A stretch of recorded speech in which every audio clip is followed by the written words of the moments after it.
May I have your attention, please? We will now begin the Tokyo Forum of Young Minds.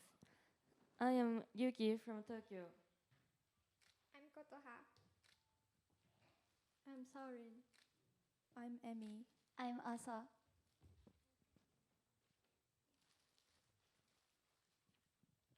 We will be moderating this forum. Thank you all for joining us today.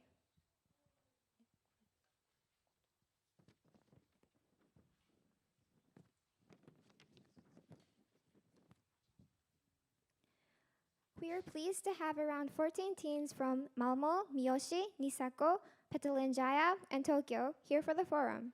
Presentations will be given on the theme of Our Vision for a Child-Friendly City, followed by questions and answer sessions. This forum also has two sub-themes, opportunities to voice worries and concerns, and places where children feel a sense of belonging.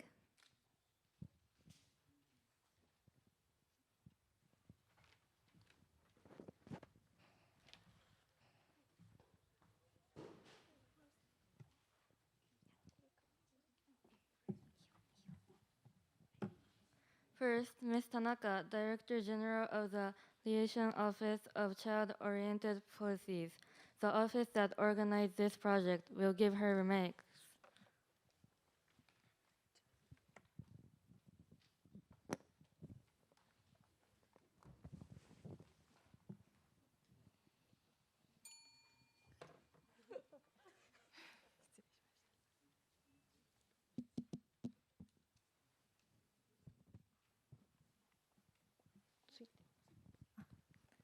Hello everyone. I'm Tanaka Aiko, Director General of the Liaison Office for Child-Oriented Policies at the Tokyo Metropolitan Government. Welcome to Tokyo. The summer here is very hot, isn't it? I hope you are all managing the heat, especially those of you from Northern Europe and Hokkaido. I understand that yesterday your groups gathered to meet each other for the first time and take part in activities like paper plane making and to discuss topics such as school life in each of the 5 cities. And this morning you paid a courtesy call on Governor Koike. How was it? I imagine all of this has been a very exciting experience so far. Now it is time to start the much-awaited forum. Teenagers living in different places around the world, Sweden, Malaysia, as well as Hokkaido, Saitama, and Tokyo in Japan, have gathered here today. What do you do where you feel worried? And do you ever wish there were more places where teens could feel safe and comfortable? Today, you will be sharing your thoughts on 2 topics: opportunities to voice worries and concerns, and places where children feel they belong. May you share your ideas beyond your cities to the wider world with the aim of realizing child-friendly cities. I would also like to thank Dr. Kinoshita, Chair of the Child Friendly City Initiative Committee at the Japan Committee for UNICEF. Thank you very much. As well as the chaperones leading each of the delegation for taking time out of your busy schedule to be here. Please provide the children with plenty of encouragement. To everyone participating in the forum, I hope you express your honest thoughts and opinions and actively engage in discussions. Remember, there are no wrong answers today. Please be yourself. Speak freely and enjoy meeting new friends from all around the world. I look forward to hearing from all of you. Thank you.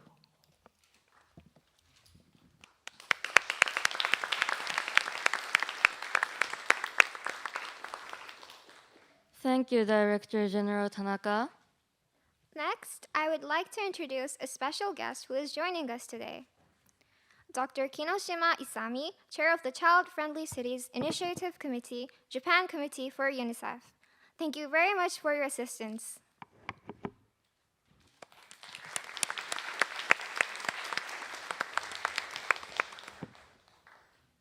Also with us today is Mayu Hayashi Isao of Miyoshi Town in Saitama Prefecture. Thank you for coming.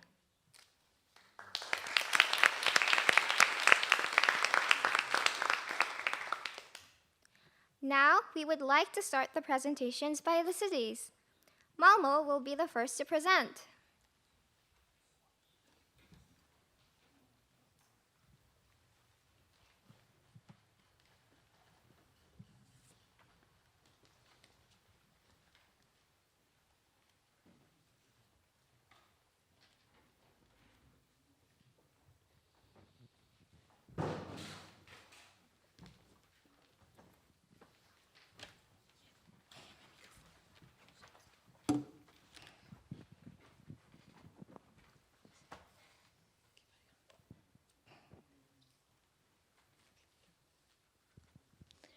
Hello, we are from Malmö, Sweden, and we represent something called a fritidsgård, or fritidsgårdar in plural, since this is a fairly unique thing for the Nordic countries.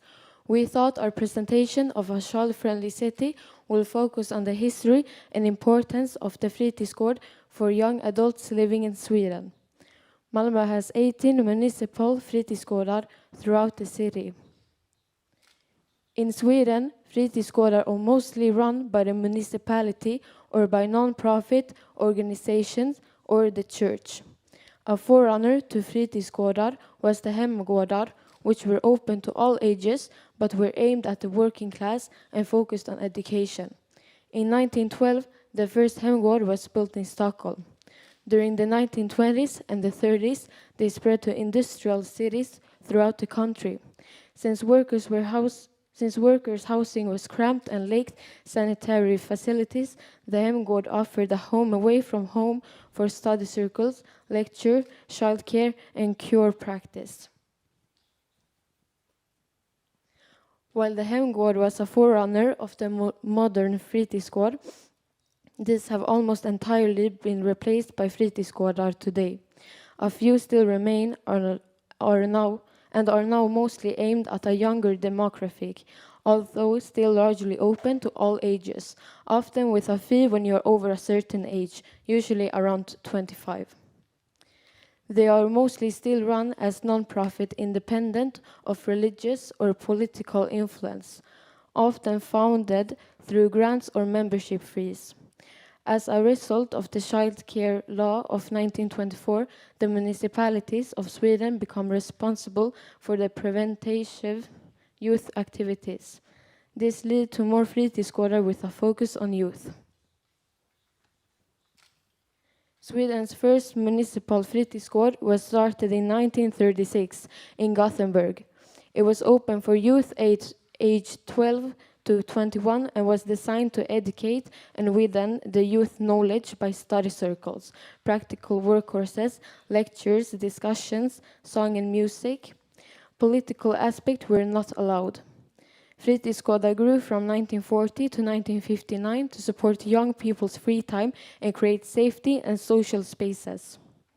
High youth crime was common, and fritidsgårdar became a good place to prevent it, and the crime rates went down.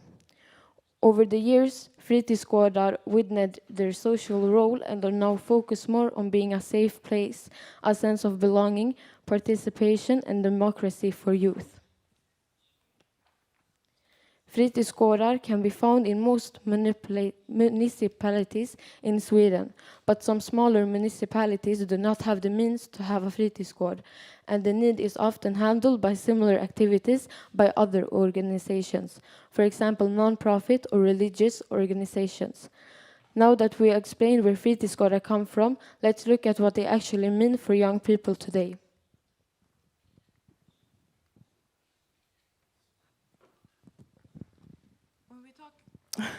When we talk about creating a child-friendly city, I think one of the most important things is making sure that young people are not only listened to, but that they're actually involved in the decision-making itself. In Malmö, we are lucky to have fritidsgårdar where young people can influence what happens. If we have ideas for new activities, events, or even something as simple as cooking together, we are encouraged to share our opinions. Instead of the fritidsledare deciding everything for us, they ask us what we want and involve us in the planning. They remind us that our voices matter, especially during our teenage years, when many of us are still trying to find where we belong. Young people often have creative ideas because we know what interests us and what our generation needs. By including us in decisions, cities can create activities and places that young people actually want to spend time in. It also teaches us responsibility, leadership, and how democracy works in everyday life. One initiative I think is especially inspiring is the Youth Fund. At our youth center, young people can apply for funding if we have an idea for an activity or a project. This means that instead of waiting for someone else to organize something, we can take the initiative ourselves. We'll learn how to plan, work together, and turn an idea into a reality. Another important part of creating places where adolescents feel a sense of belonging is inclusion. Malmö is a very diverse city with people from many different cultures, languages, and backgrounds. This diversity is one of our greatest strengths. At our fritidsgårdar, everyone is welcome, regardless of where they come from or what language they speak. Everyone deserves a place where they feel safe.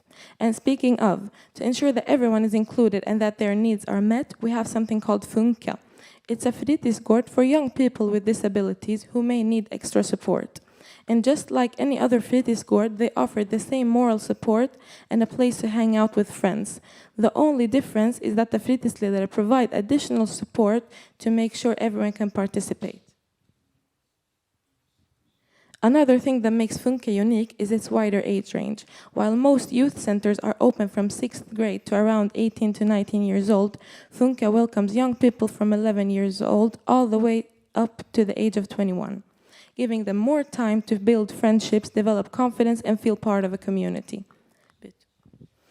For many young people who have recently moved to Sweden, youth centers are especially important. They give them the chance to meet other teenagers their own age, make friends, and practice speaking Swedish in a relaxed and supportive environment. This helps them feel less isolated and become part of the community more quickly. When young people from different backgrounds spend time together, they also learn from one another. They discover new cultures, challenge stereotypes, and build friendships that they might never have formed otherwise. This connection helps create stronger communities where everyone feels that they have a place where they belong. By giving young people opportunities to participate, connect with others, and shape the communities they live in, we create cities where everyone has a chance of belonging. And I believe that is one of the most important foundations of a child-friendly city. But fritidsgårdar don't work by themselves. Behind every successful fritidsgård are the people who make it a safe space. The staff at a fritidsgård are called fritidsledare. Their job is to make youth centers safe and a welcoming place for young people. They work outside and in other places where young people meet after school. There, young people can spend time with friends, try new activities, and find new interests. One of the most important parts of their job is to be a safe and trusted adult. They listen, support, and help when a young person needs advice or someone to talk to. By building trust and good relationships, they help young people feel safe, respected, and included. This helps them grow and believe in themselves. Fritidsledare also encourage young people to help plan activities. They can share ideas, decide what they want to do, and many other things. That can be sports, music, games, movie nights, or any other projects. By helping making decisions, young people learn how to work together. They take responsibility and have a voice. Another important part of the job is to make everyone feel welcome. It does not matter where you come from, what you believe, or how you live. Everyone should have the same chance to join the activities and feel that they belong. Fritidsledare also work together with schools, parents, social services, the police, and other organizations. Together, they can support young people who need extra help and make everyday life easier. The activities also help young people stay healthy and feel good. Sports, creative activities, and spending time with others help them grow both physically and mentally. They can also find new interests and build self-confidence. In conclusion, fritidsledare have an important role in society. They create safety, friendship, and opportunities for young people to grow. Their job is not only to plan activities, they also support young people, help prevent problems, and help build a better future. When young people have trusted adults around them, the positive effect goes far beyond the activities. It also helps them improve their mental health. Mental health doesn't start in a hospital, it starts here. Before it reaches the hospital, when we talk about mental health conditions, we often think about therapy or professional treatment. But prevention commences much earlier. Swedish Fritidsgård is not a clinic. The Swedish Fritidsgård is not a clinic, and young people don't always come because they are struggling. Sometimes they come because they want to meet friends, they want to participate in sports or produce music or simply spend time together, and that is exactly why it works. Support subconsciously. Young people receive support without feeling that they are receiving treatment. They build relationships with trusted adults and others in an informal and natural manner. They do not have to explain themselves to be welcomed. They do not have to say, "I need help." Instead, they become a part of a community where conversations occur naturally while playing football or producing music or cooking together or simply sitting together. And that is often where trust begins, relationships start, belonging grows, and the healing phase sets into motion.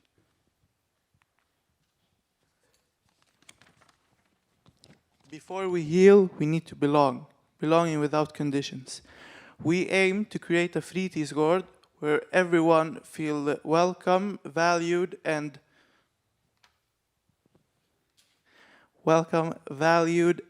accepted just as they are, regardless of their background or personal circumstances.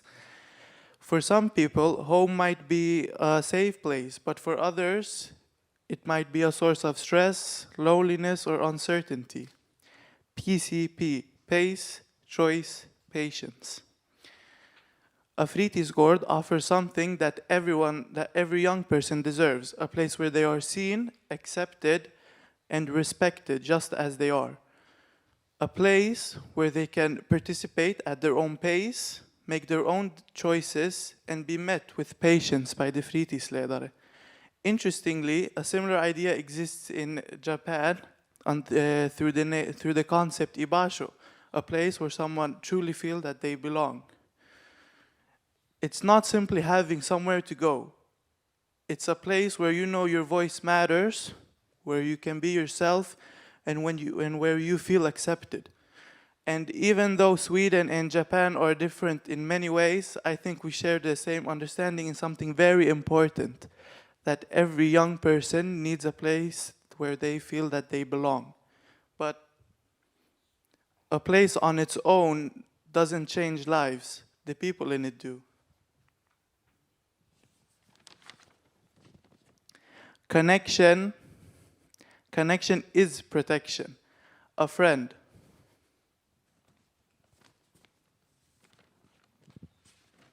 Research consistently shows that having a trusted adult outside the family makes a significant difference in a young person's life.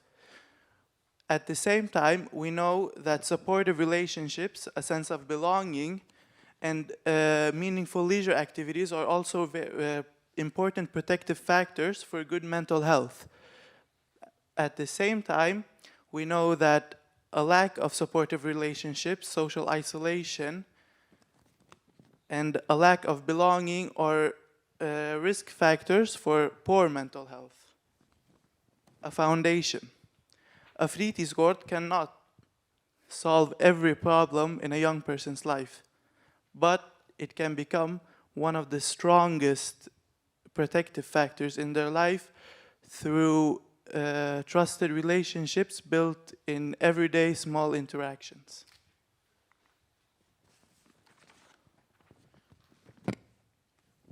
Less is more. Support starts before words.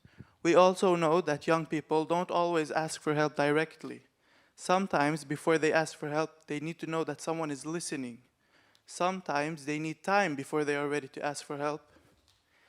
And sometimes only knowing that someone is there to listen makes all the difference. Prevention begins with presence. That is why we believe that relationships come before interventions. When young people have a place where they feel safe, connected, and included, they become more resilient and better equipped to face life's challenges and mental health complications. But mental health is not only about treating illnesses. It is also a research that young people can use to build confidence, security, friends, and hope. A simple message. Sometimes improving mental health doesn't start with asking, "What's wrong?"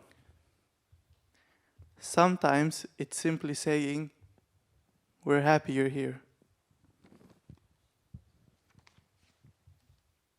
The future of fritidsgårdar in Malmö currently leans towards fewer but larger fritidsgårdar with more staff in each fritidsgård. There is a drive from politicians in Malmö to have all fritidsgårdar be open all days of the year, including Sundays and national holidays. Several fritidsgårdar have already moved towards this model being open on Sundays in addition to the normal Monday to Saturday schedule. There is currently a proposal to make sure at least one fritidsgård is open on each national holiday in Malmö as well. Mobile youth work.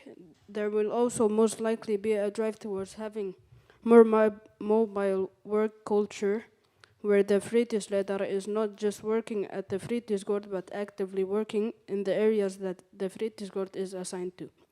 This involves pop-up locations where youths can come and hang out in a space closer to where they live and not have to go all the way to the fritidsgård, as well as higher presence at school and better cooperation with other organizations like social service mobile groups.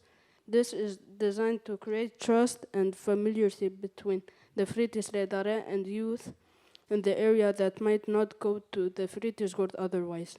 There has been some talk about widening the age span of the target group to include grades 4 and 5, and even some talk about increasing the age cutoff to 20 or higher, as many youths above the age of 18 still don't have a job and still might be in school.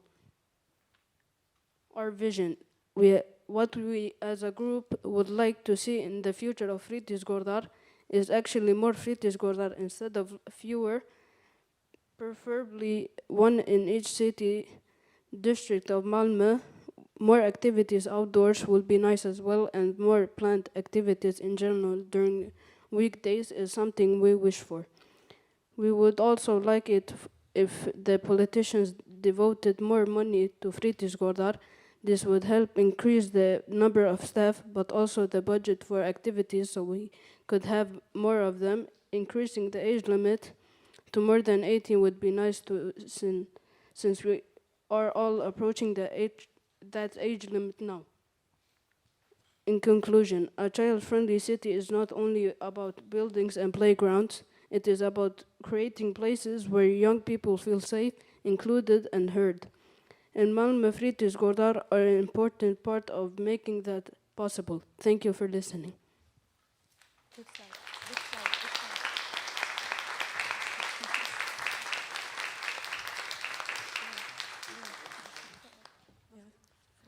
Thank you, Marmo. We will now start the question and answer sessions.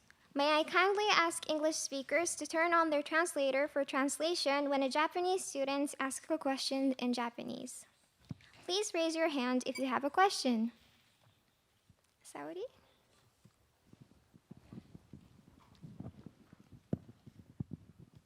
Thank you for your presentation, and I would like to ask, my name is Sari, and I would like to ask, how do you welcome young people from different culture or like language background, and how do the youth and the staffs deal with the barrier to provide the equal opportunities to all the visitors? Well, usually at our fritidsgårdar, there will always be someone that speaks the language of the new person coming. So, for example, if it's, let's say Arabic, there's always going to be an Arabic speaker that helps them feel more comfortable. And once they're comfortable in the space, they will start speaking Swedish and learning through, well, the connections that they develop. Thank you.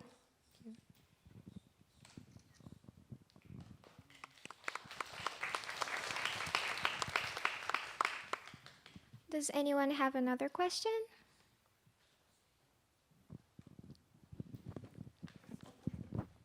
Hi, this is Fu from Petaling Jaya, Malaysia. My question is, what do youth workers do when a young person has like serious mental health problems and they come to them? Thank you. Well, since we're not the youth workers, I'm going to ask Magnus to step up and answer this question, because we don't usually know that information. Thank you. We would contact mental health officials in the first place, and family if that's needed, and then we work together with them. So, yeah.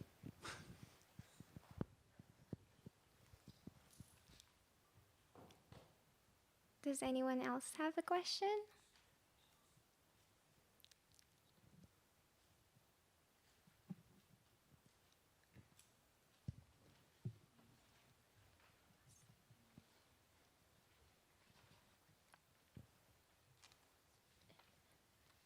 Thank you very much.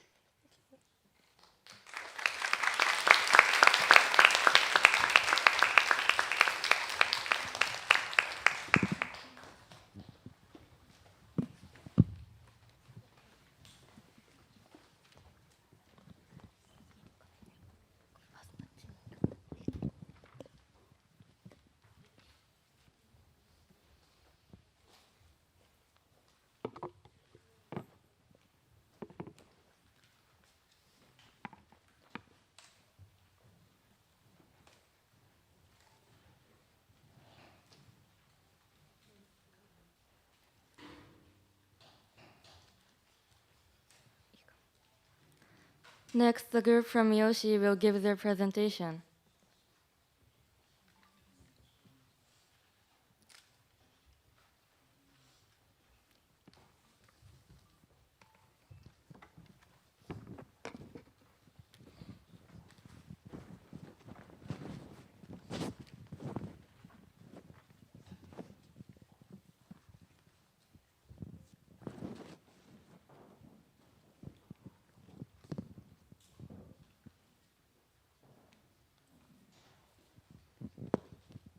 Hello everyone, we are very happy and honored to be here today. We are from Miyoshi town in Saitama Prefecture, Japan. We would like to introduce our town, Miyoshi. First, you may think Miyoshi is far from Tokyo, but it is the closest town to Tokyo. It is only about 30 kilometers from central Tokyo, and it took us about 1 hour to get to the Tokyo Metropolitan Government Building today. About 37,000 people live in our town, and about 5,000 of them are under 18 years old. As you can see in these pictures, Miyoshi has beautiful green nature. At the same time, it is also a convenient commuter town because transportation to Tokyo is very good. It is a comfortable and easy place to live. Miyoshi town values international exchange. We have exchange programs with schools and local governments in other countries. Junior high school students also have opportunities to visit other countries. Our sister city is Petaling Jaya in Malaysia. We also have friendships with Australia, the Netherlands, South Korea, and many other countries and regions. Miyoshi town is also famous for its traditional farming. For more than 300 years, people have used foreign leaves to make compost and grow healthy crops. This environmentally friendly farming method has been recognized as a globally important agriculture heritage system (GS) by the Food and Agriculture Organization of the United Nations (FAO). It is the first agriculture heritage site in the suburbs of a large city. A tree needs rich soil to grow strong and healthy. Miyoshi town has rich soil that helps children grow. This soil is made of caring people, history and traditions, agriculture, international exchange, and beautiful nature. People in our community care for children.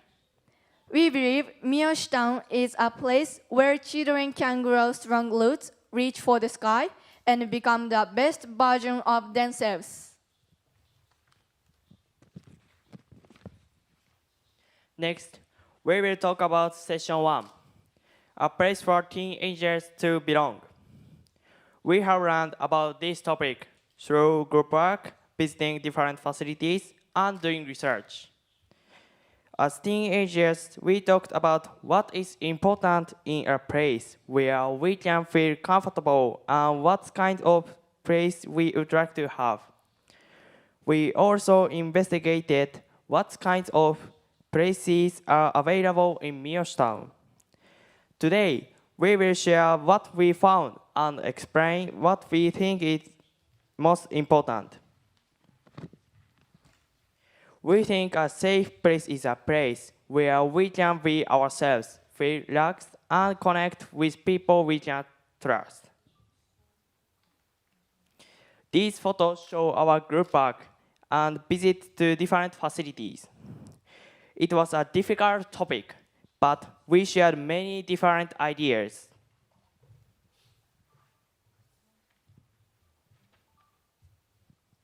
Every day, we experience many different things. We study, join club activities, spend time with friends, and help our families. Some days are fun, but on other days, things don't go well and we feel sad or discouraged. We think everyone needs a place where their opinions are accepted, where they can relax and be themselves, where they can go anytime because it's nearby, where there are adults who care about them, and where they can spend time with friends their own age.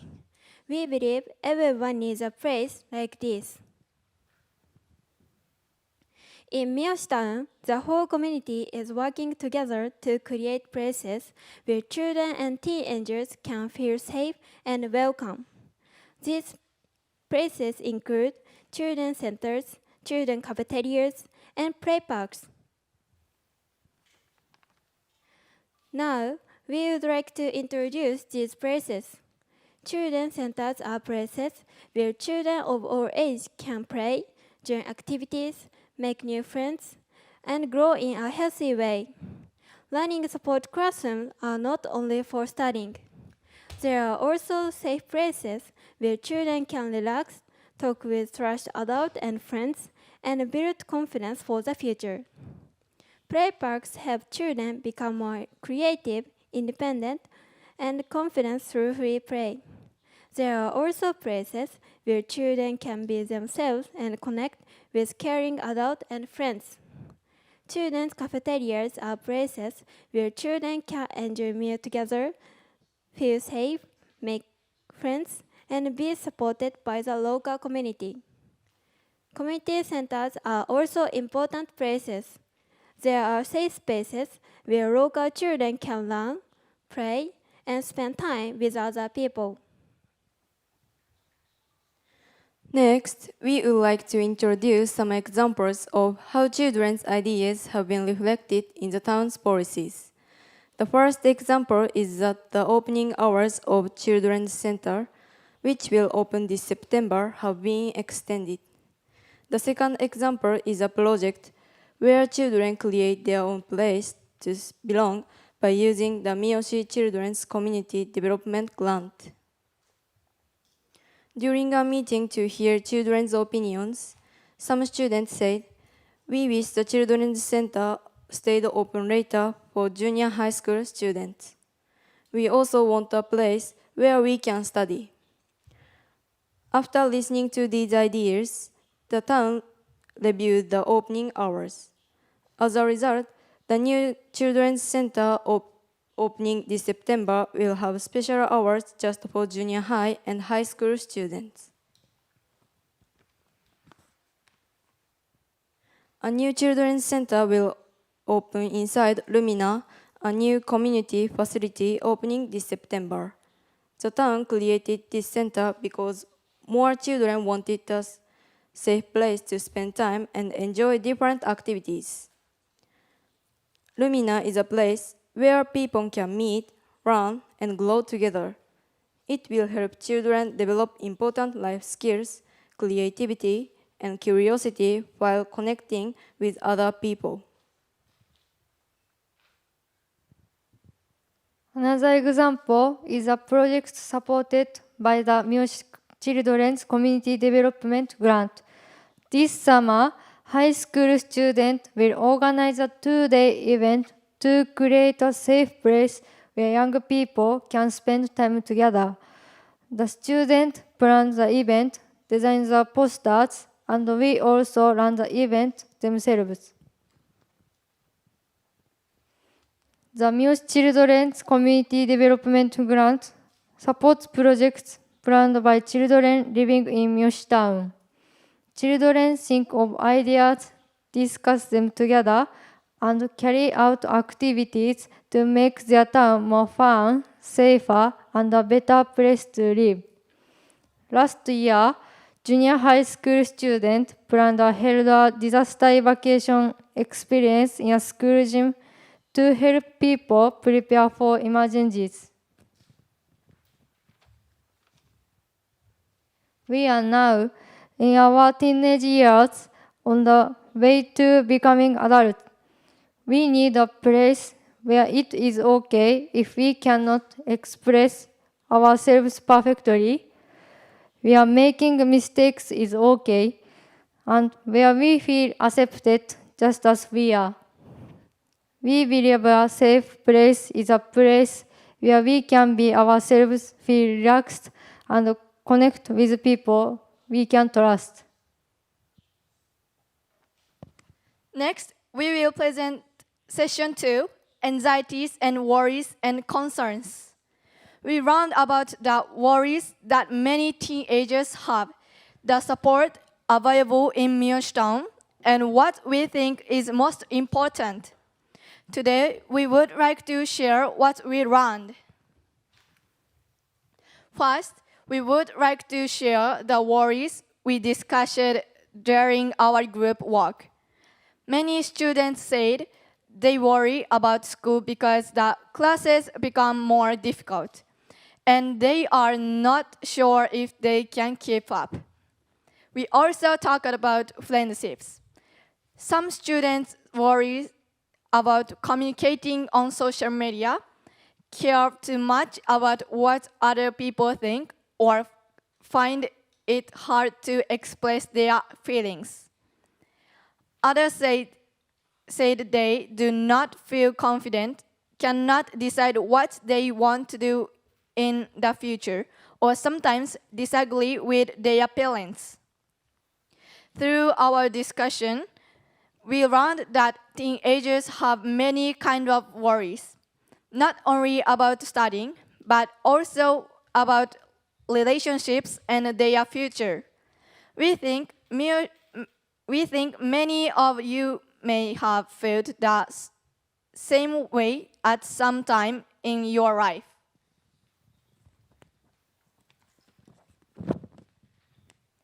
But can everyone talk about their worries?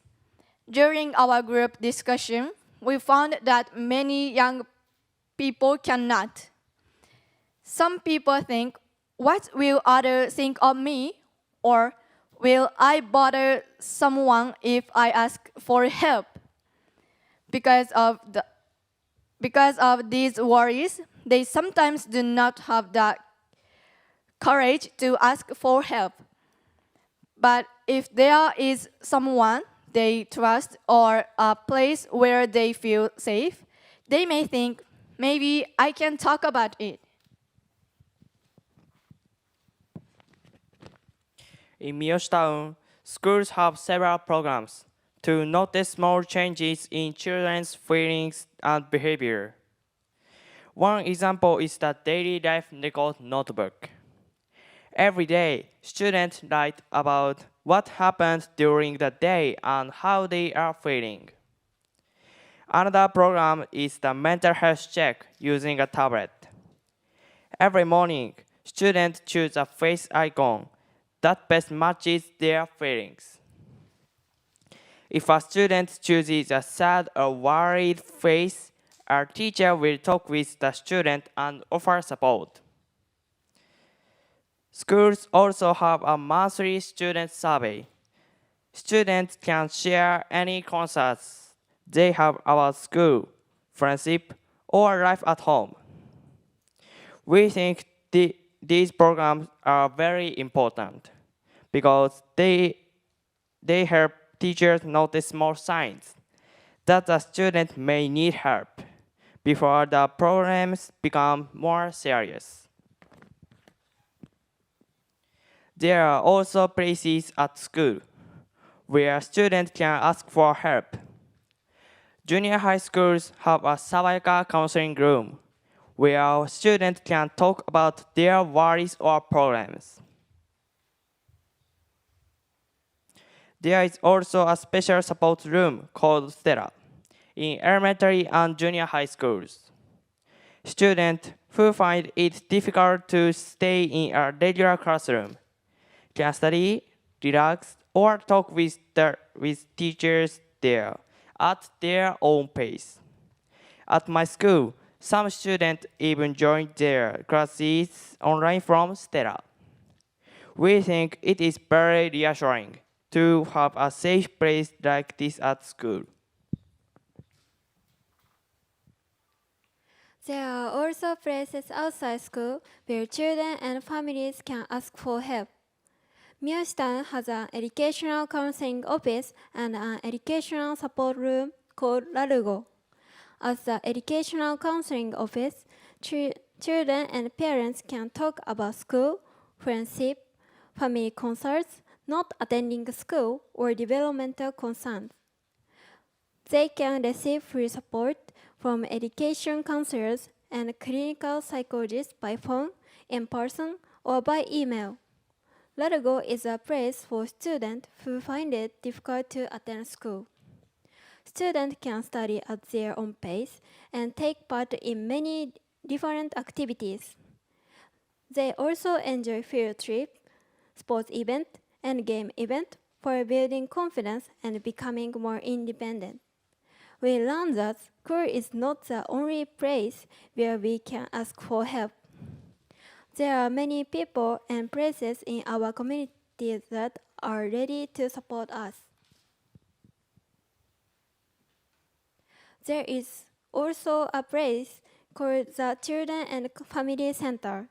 It is located inside the Miyoshi office.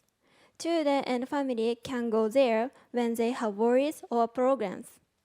The staff listen carefully and help them think about what to do next. Both children and parents can ask for help there. We learned that there are many places where people can ask for help when they need it. Talking about a problem is not the end of the process. First, someone notices that a child may need help.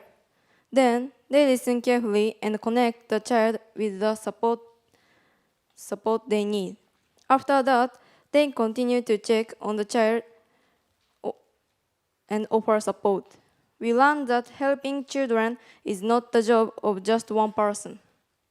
Schools, the town government, families, and people in the community all work together to support children. We also learned that children are supported not only by schools, but by many people in the community. The town government, community groups, volunteers, and other organizations all work together. Children's cafeterias, play parks, learning support classrooms, and other community spaces are places where children can feel safe and ask for help. We felt that Miyoshi Town is a caring community where everyone works together to support children. Through our research, we also found some challenges for the future. Today, teenagers face many kinds of worries, including social media, friendships, and their mental and physical health. Because of this, it is important to create an environment where children can ask for help before their worries become more serious. It is also important that parents feel comfortable asking for help when they need it. We hope that the idea of youth health care, which supports the physical and mental well-being of young people, will continue to spread in the future. Finally, we would like to share what we think is most important. First, we should notice. Both children and adults should pay attention to small changes in themselves and in the people around them. If you think something seems different, simply asking, "Are you okay?" can make a big difference. Second, we should ask for help. No one should keep their worries to themselves. It is important to talk to someone you trust, such as your family, teachers, friends, or other adults. It is also important to know where you can ask for help before you need it. Third, we should can and share. Through our group work, facility visits, and research, we learned that there are many places in Miyoshi Town where children can ask for help and feel safe. We want to share this information with our friends and the people around us. If more people know that it is okay to ask for help, fewer children will have to face their worries alone. We hope Miyoshi Town will continue to be a place where every child can live safely, be themselves, and never have to face their worries alone. Thank you very much for listening.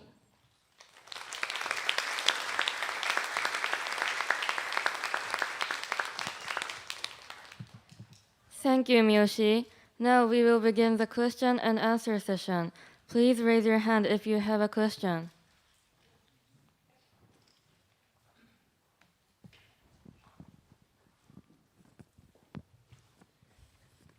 Hi, my name is Your Lemon from Tokyo. Thank you for your wonderful presentation. So worries and concerns, there should be someone you can talk to about your worries and concerns.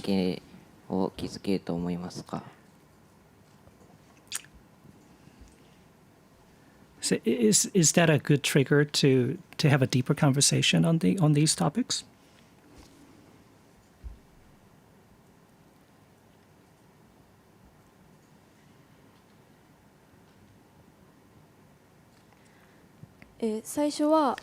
So, I guess first you need to have a little chat, and then chat develops into a more friendly conversation, so you can build trust with someone you talk to. So based on that relationship of trust, you can actually confine your concerns and worries.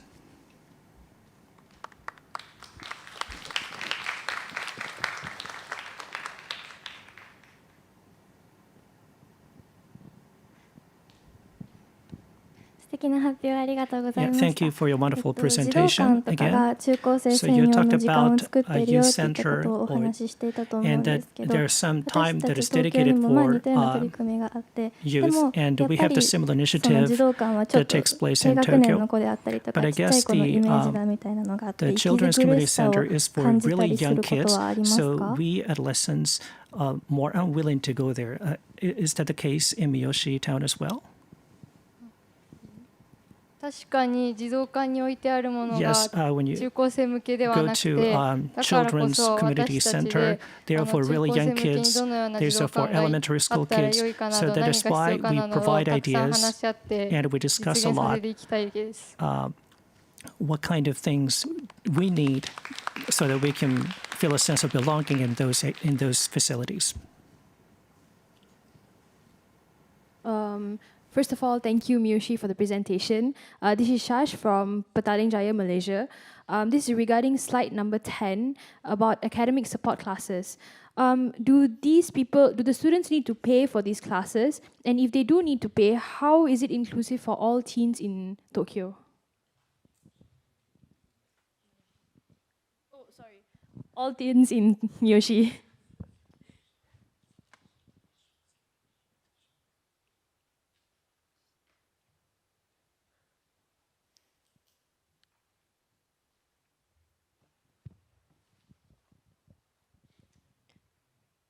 So this learning activities take place in schools, public schools, so it's free of charge. And when students are not willing to go to school, there are counselors in those projects, so those students can talk to those counselors or they can receive classes online. And it's happening all across Miyoshi town and it's free of charge.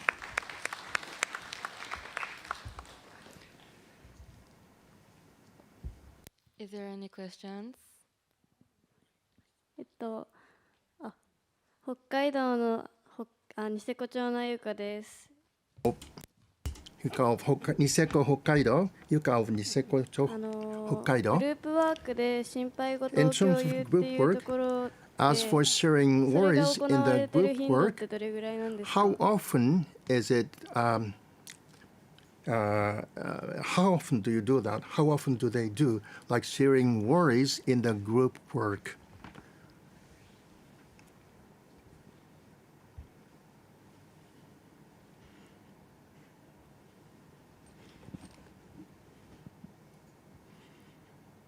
Ah,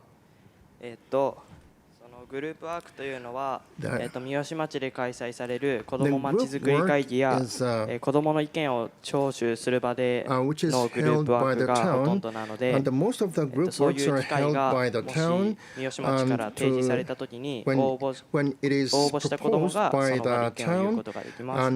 でもまだそういうことにそ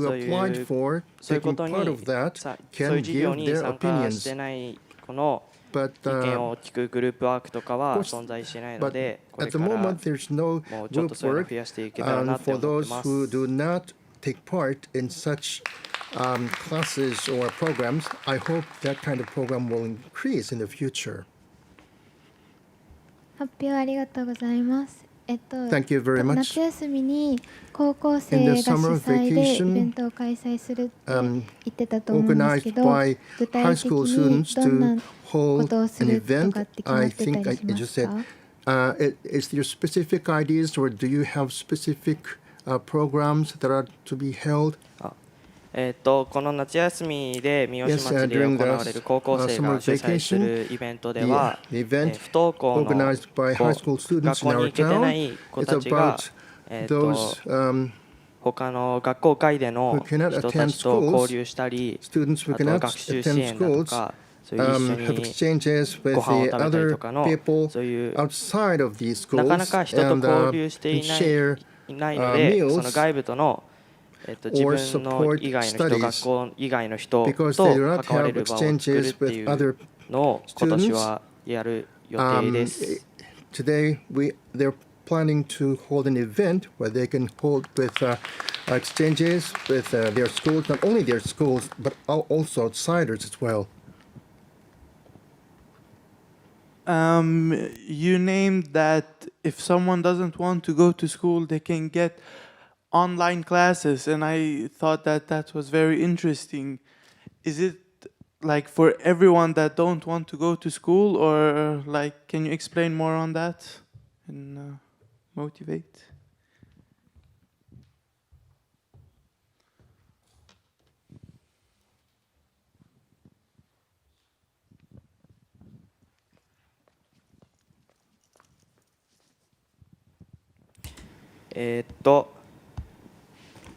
ふと学校の普通のクラスに行けないけど学校には通学できるっていう子は、特別な教室のステラっていう場所からオンラインで授業に参加します。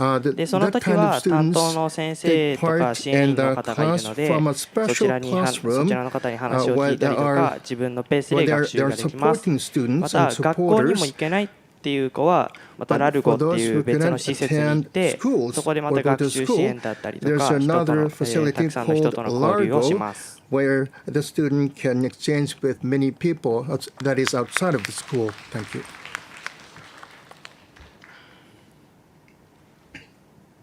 Any other questions?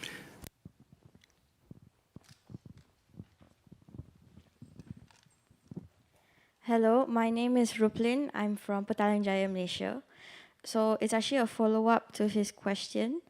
You said that they would meet up with supporters and other students who are not in that public school. So how do you make sure they have the proper qualifications and they learn the correct thing? Thank you.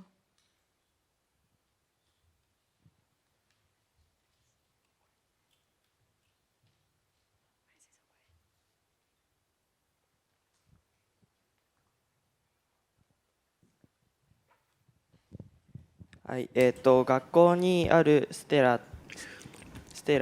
ていうところには、相談員の資格を持った先生と、普通の教員免許とかを持った先生がいます。でラルゴの方はちょっと僕たちも分かんないです。That is outside of the school, well, we don't know.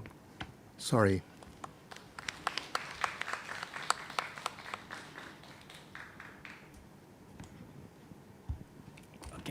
May I have a question, Mrs. Matsuda? My role is at the end to give a comment, but on the way, is okay? Yeah. So then, because the question after the Malmö's presentation was not so many, therefore I would like to ask you the reaction. How do you feel the differences between the Malmö's presentations and yours? So then I feel a kind of such issues of the place of you feel belongings. Also the Malmö's belonging. So, yeah. And the role of the youth workers was very important.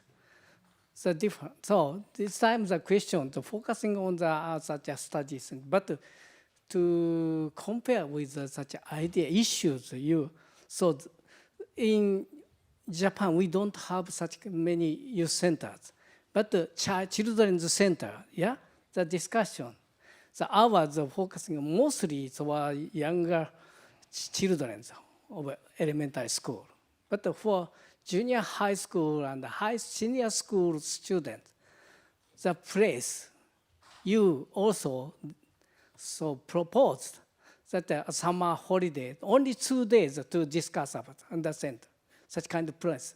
And you told to how to extend children's center to be like youth centers. Is it possible or another way? Or what you can learn from Malmö's experience? Yeah. Such kind. So if you have any idea, comment, or the feeling, or suggestion from the Malmö's youth if you can give us any suggestion for such a Miyoshi town, it is very also welcome.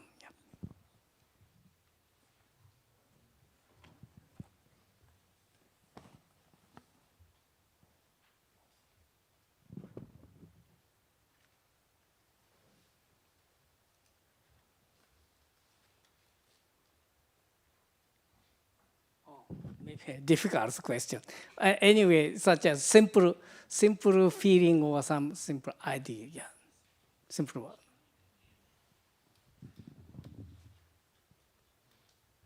So in Malmö, so there's some age limit, like 21 years old.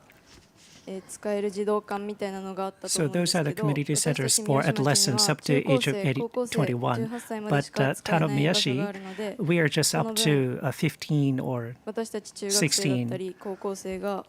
So there are a few places where junior high school students and high school students can get together and talk about anything. So I think there should be more places like that.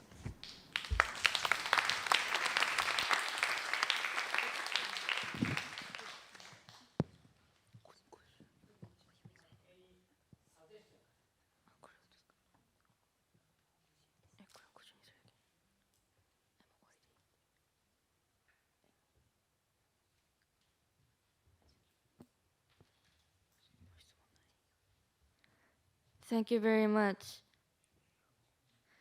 We will now take a 15-minute break. The next presentation will be given by Niseko at 3:50. Please return to your seats by that time.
May I have your attention, please? Welcome back, everyone. Niseko will now give their presentation.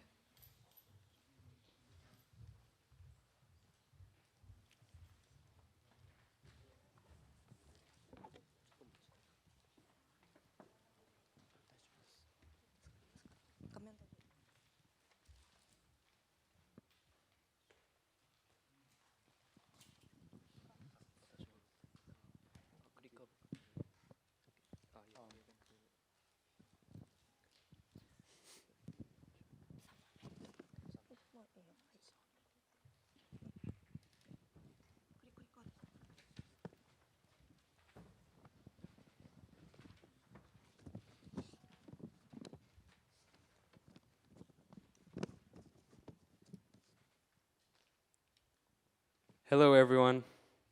We are students from Niseko High School and Niseko Junior High School. Today we will be talking about our town, Niseko. Niseko is a town in western Hokkaido. It has a population of about 5,400 people, an area of about 197 square kilometers, and its symbol is Mount Yote. Niseko is surrounded by beautiful nature, including Mount Yote. Niseko is famous around the world for its powder snow and ski resorts. In summer, people enjoy rafting, hiking, cycling, and other outdoor activities. Many tourists and residents come from countries around the world. In winter, 2.1 million people visit Niseko for the powder snow season. In the winter, I usually go skiing with my friends on the weekends. Tourism is one of Niseko's most important industries, attracting visitors throughout the year. The town offers a wide range of accommodations, restaurants, hot springs, and outdoor activities, making it a popular destination in every season. Niseko is a unique town where nature and global culture come together. The children in Niseko take advantage of this and frequently exchange with foreigners. At the schools in Niseko, an ALT from America helps educate students with their English, and they also hold events to introduce foreign culture to local residents. Niseko Town holds events like Minna no Shokudo, community cafeteria, where children and adults from Niseko and foreign countries eat food together and interact with each other. Niseko Town offers free school lunches, free school buses, and many other things for its children and community. Niseko Town encourages children to participate in community development because they will shape the town's future. Through the elementary and junior high school students' community development committee and the Children's Assembly, children can share their ideas with town leaders. The mayor and other officials listen to their opinions, and many of the children's ideas have been turned into real projects. Niseko also promotes the Child-Friendly City Initiative, supported by UNICEF, which encourages children to take part in town planning and have their voices reflected in local policies. Niseko Town supports children and families through several community programs. We have two examples of this. First, the NPO Niseko Future Support Team provides services such as community cafeteria, childcare during school holidays, support for working parents, and indoor play spaces during winter. Second, in addition, the Niseko Family Support Program is a volunteer system where community members help families with childcare and transportation, creating a supportive environment for raising children. These are the activities currently being carried out by Niseko Town. Thank you for listening. Next, we will present about safe places for teenagers in Niseko.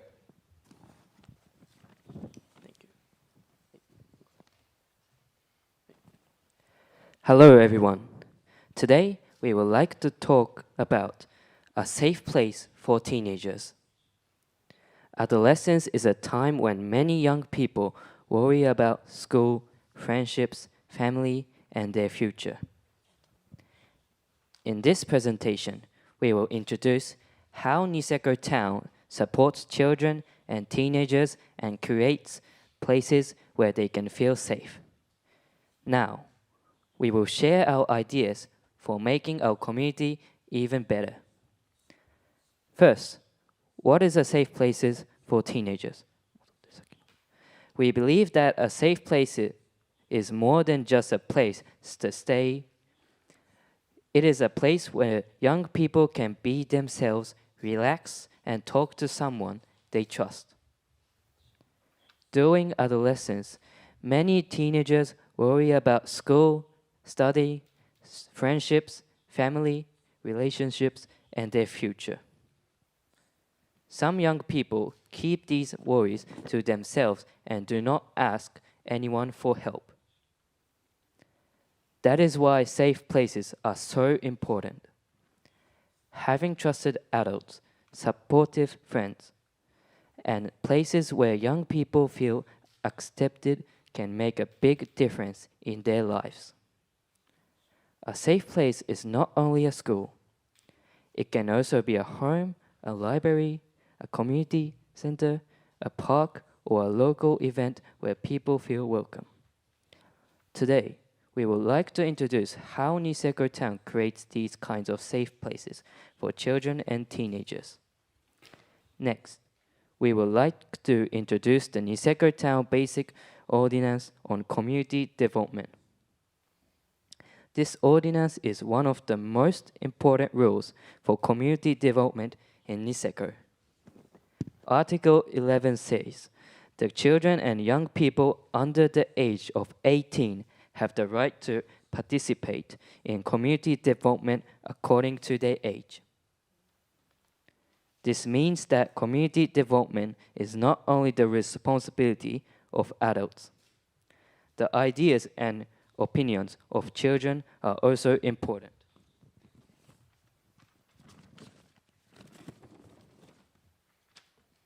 For example, children may have ideas about places where they feel safe, activities they would like to join, or ways to improve their community. Niseko believes that young people should have opportunities to express their opinions and help create a better town. We think this is an important idea because children understand their own needs better than anyone else. Finally, we would like to explain how Niseko Town creates safe places for children. Unlike many large cities, Niseko does not have a youth center only for teenagers. Instead, the town believes that the whole community can become a safe place for children. Rather than depending on one building, Niseko uses schools, public facilities, libraries, community events, and local activities to support young people. In the following slides, we will introduce several explains of these places. These are places allow children to study, play, spend time with friends, and meet trusted adults. They also help children feel connected to their community and give them a strong sense of belonging. We believe that this community-wide approach is one of the greatest strengths of Niseko.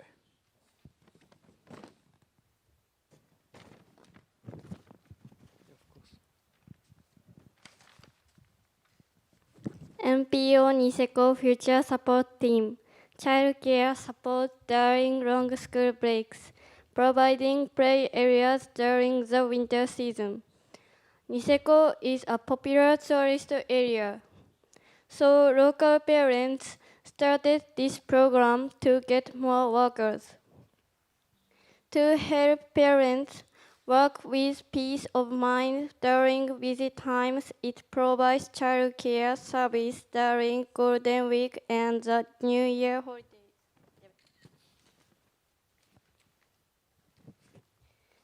Even in winter, where there are heavy blizzards, it offers an indoor playground where children can move their bodies and play as much as they want.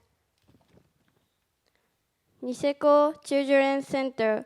Niseko Children's Center is run as a place where children can spend time after school and during school holidays.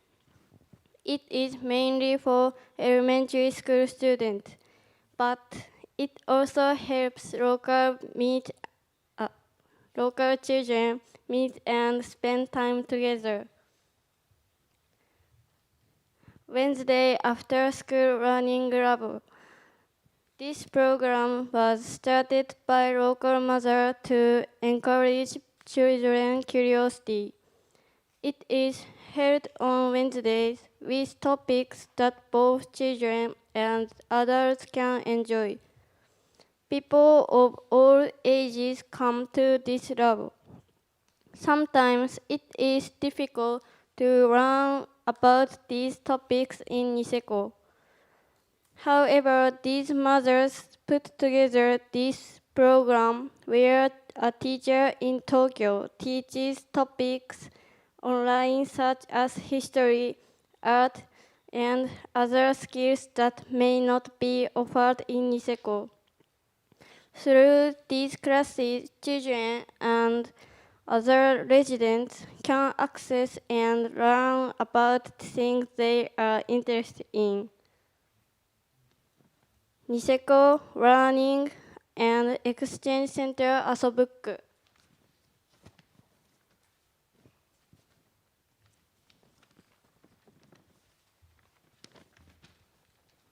Before Asobook was built, there was no library in Niseko. As a result, local mothers have also created another NPO that runs Asobook since they wanted children and people around Niseko to have access to books. It is one place for children who want to stay quietly as well as those who want to talk with local people. This is the Niseko Town Community Center. This facility is used for local meetings, club activities, and community events such as the Wednesday After School Learning Lab and the Asobuk Festival. It's also used for many other community gatherings. In Niseko, students use school buses to travel to and from school. There is also a bus stop at the community center. Students can wait for the bus inside the building, where it's cool in summer and warm in winter. The community center also has free Wi-Fi, so students can talk with their friends, relax, or spend time together while waiting for the bus. People of all ages come here to meet each other, learn new things, and connect with the local community. I think this community center is a very important place because it can be a safe and welcoming place where teenagers feel accepted, supported, and connected outside of school and home. By participating in local events and volunteer activities, teenagers can meet new people and build stronger connections with their community. However, they are not just joining activities because they have to. They choose to participate because they want to help people or trying something new. They can also meet people of different ages, make new friends, and meet trusted adults. By trying many different activities, they can discover their strengths and weaknesses and work to improve themselves. I believe that through these experiences, teenagers can find a place where they feel accepted, supported, and connected to their community.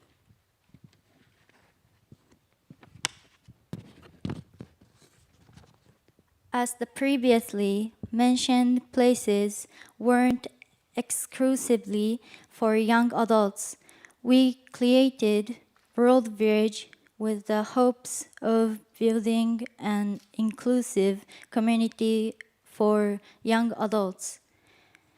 At World Village, we can play board games and card games, study English, and do many other things with the staff, LT teachers, and friends. We can also talk about study abroad and studying for the Aiken English proficiency test.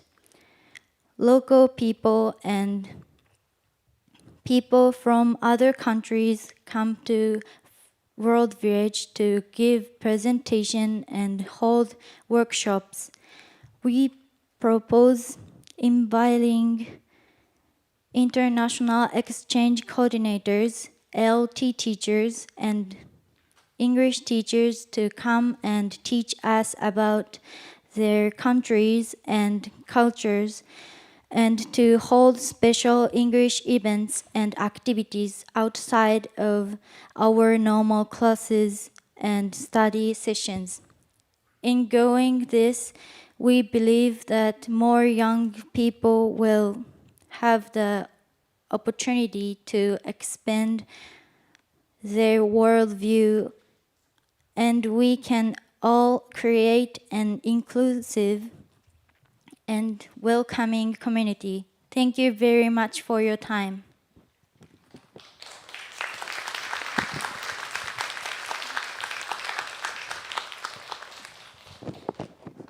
Thank you, Niseko. Now we will begin the question and answer sessions. Please raise your hand if you have a question. Isabel? My name is Isabel and I'm from Malmö. So in my understanding, skiing is very popular, but is skiing free? And if it's not, does the people who don't have the money for skiing get left out in conversation at school that can lead to being left out completely? Skiing until high schoolers, the local mountain called Annapuri and Niseko village, one of them or two of them, I'm not sure, but is a season pass is free, but not for the adults, so yeah.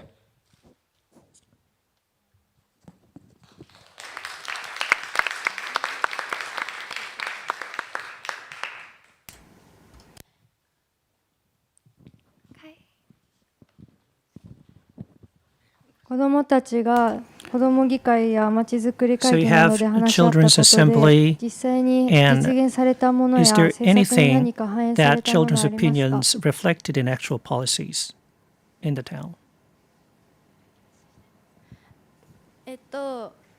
子ども Well, 議会で so we have children's 反 assembly, 映されたこ and と we は talked about 公園に policies, あった遊 and 具 one of が those 取り消しになっちゃっ example is て that それで子どもたちがそれを one of the 復活させてほしいっていうことを話したときにその facility in our 町 park の方が for その子どもの日 children に1回だけ was taken そ away, の but we 場所を proposed that 開けるその遊具で遊べるようにするってい the う public こ space と should が be ありま open した。 for once for children, just for one day, and it was reflected as a policy of the town.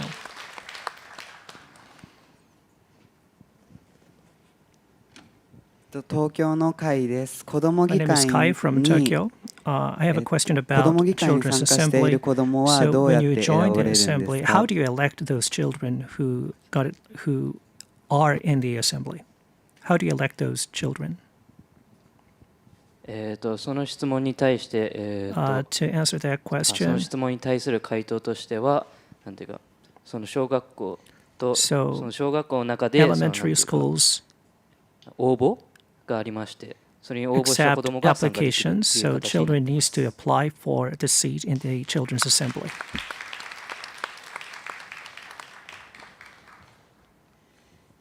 東京都の菅賀です。 My name is コミュ Sugaga ニティ from ボランティ Tokyo. アアクティビティでは具体的にどのようなことをして Community 交流を volunteer 深めるのでしょう activities. か。 What kind of activities do you do to enhance exchanges?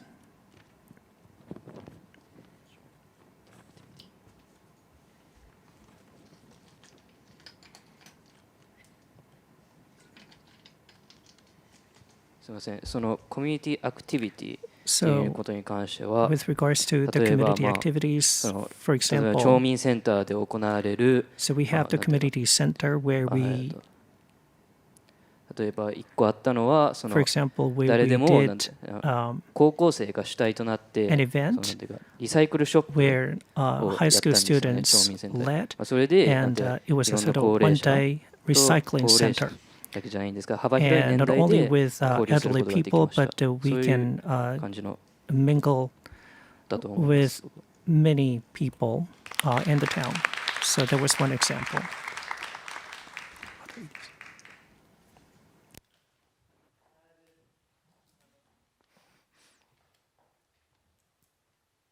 Khalid, Malmö. It's almost like a follow-up on Isabel's question. I was wondering if the NPO and Learning Lab are also free of charge.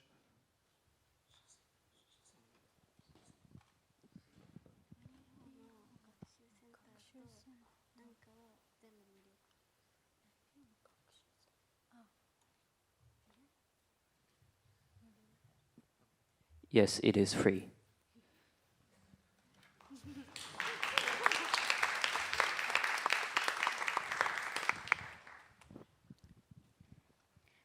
Hello, I'm Ruplin from Petaling Jaya, Malaysia.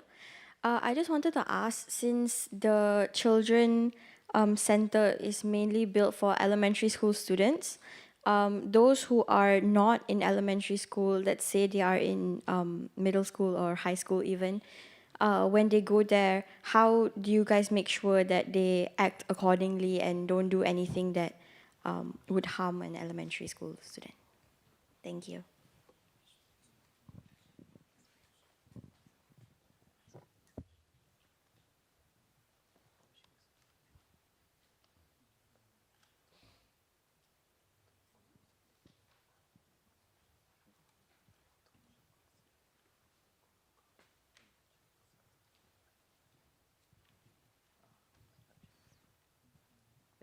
それで、まあ、今の質問的に関しては、まあ、小学生のプログラムに中高生が何ができるかっていうことに関してなんですけど、まあ、その中高生はもちろんその小学校の人と一緒に参加してもいいし、 Of course, junior high school students can join elementary student projects, も活躍しています。 and also they work as event staff for those events.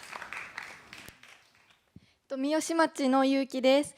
冬に室内の遊び場があるのはすごくいいなと思ったんですけど、その冬の室内の遊び場で何か課題になっていることはありますか？ Inside in winter, I think it is very good. But do you think there are problems in that? Inside, 実際に僕たちはその行ったことがないので、正直それに関してはお答えすることはできません。sorry, we cannot answer about that.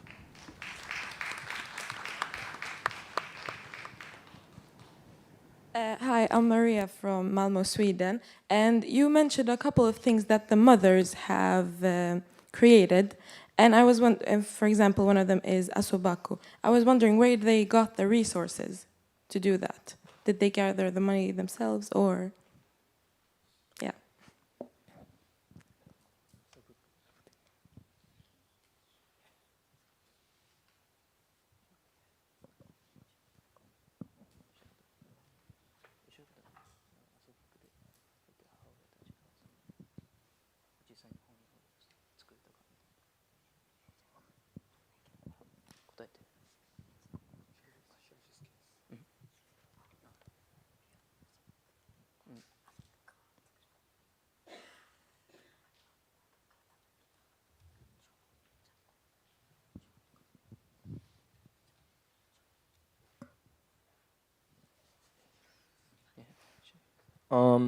We're not really sure about that, but I have a feeling because Niseko's giving free school lunches, free school buses, I have a feeling that the town paid for a part or fully for the books and the building for the children and the mothers.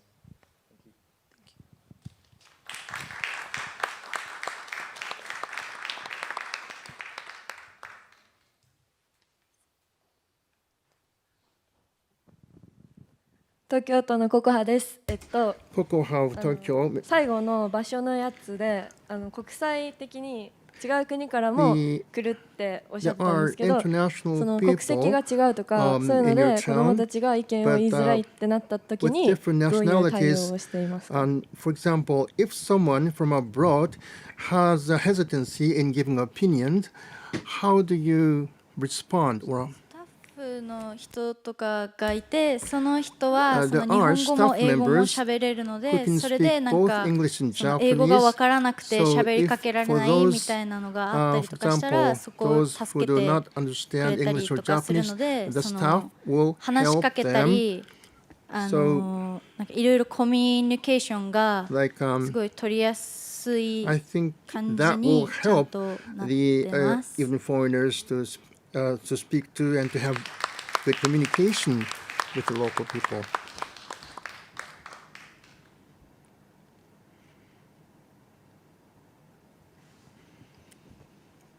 お話ありがとうございました。Thank you very much for your presentation. May of Tokyo. 自分たちで選んでイベントとかに参加するっておっしゃってたと思うんですけど、そのイベントに関しては自分たちで主催したイベントをやるのか、それとも実際にあるイベントのスタッフとしてこう参加する、どういう規模感のイベントをやっているのか。As a staff member organized not by your group or not by yourselves, and what kind of size of the event?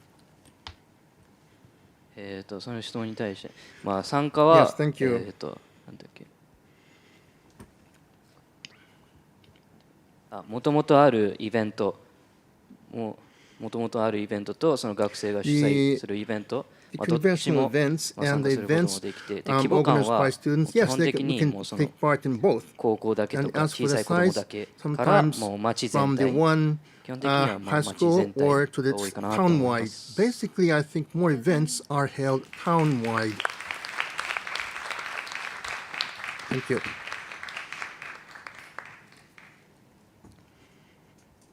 Thank you very much.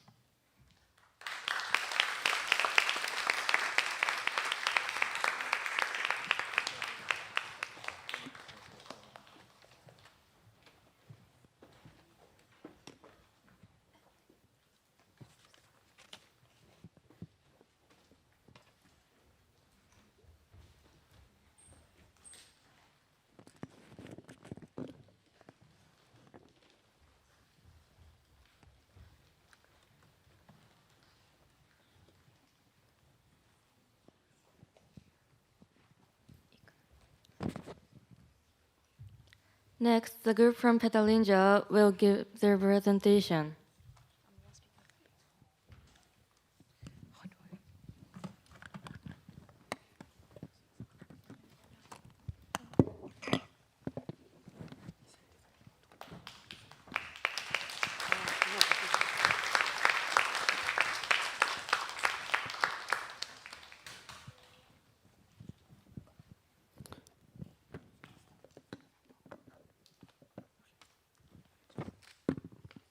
Testing. A very warm welcome to the guests from around the world. We are the Petaling Jaya Child Council, a team of students from Malaysia which serve the city of Petaling Jaya. I'm Sid, and I'm together with Fu, Shash, Alicia, and our president, Ruplin. And the five of us stand in front of you all today to represent roughly 200,000 or more children from our city. Our council aims to voice concerns from the children of PJ and think of ways to overcome these solutions together with MBPJ, our city council. Together, we strive to make PJ a city for all. Today, we're going to talk about where us adolescents feel a sense of belonging. But before we begin to answer that question, I would like to start by addressing what we think belonging means. For us, to belong is to feel accepted without pretending to be someone else. It is to guarantee safety to express thoughts and emotions, to be respected, to be cared for, and for our presence to be acknowledged. To put it simply, to belong is to be yourself, without the fear of being judged. There are obviously a multitude of issues if we make the youth of our city feel like they don't belong. They might develop a lack of confidence or low self-esteem. They might feel lonely or get stressed. Which is why we believe that everyone deserves a place where they belong, especially the youth, because they're the future of our cities, and it is crucial we do what we can in order to protect our future. So what can we actually do about it in a scale as big as a city? Well, first, we have to understand spaces we feel belonged. One of the first things we think about when we think of belonging is the people we surround ourselves with, like our friends. But when you're younger, where do you find these groups of people that understand you? Some you may find at school. You'll find people to bond and socialize with within classes, during breaks, and many more opportunities. You may also find them in third spaces such as youth centers, which are built for children and adolescents to socialize with members of these said centers. And especially nowadays, socializing online and meeting through online forums and groups on platforms such as Discord or Instagram have become the new norm for teenagers. For some, it is easier to find people that share your interests online, as there's a larger pool of people to socialize with. Sometimes, it's easy to keep in track with people you already know by following them on any of these social media apps. For example, I think many of you in this room have been asked for your socials, such as Instagram or maybe Snapchat. And that's the beauty of it. Online spaces, for some teens, are the best mode of communication. And if we understand the significance of all of these spaces for teenagers, together, we create places where everyone belongs. And with that, I'll let Fu guide you through this next part of the presentation. Thank you, Sid. Today, I would like to share two examples from our city that demonstrates how Petaling Jaya can become a more child-friendly, smart, sustainable, and inclusive city. The first example is the spine in PJ Kita, which is described as a hub of innovation and community in the heart of Petaling Jaya.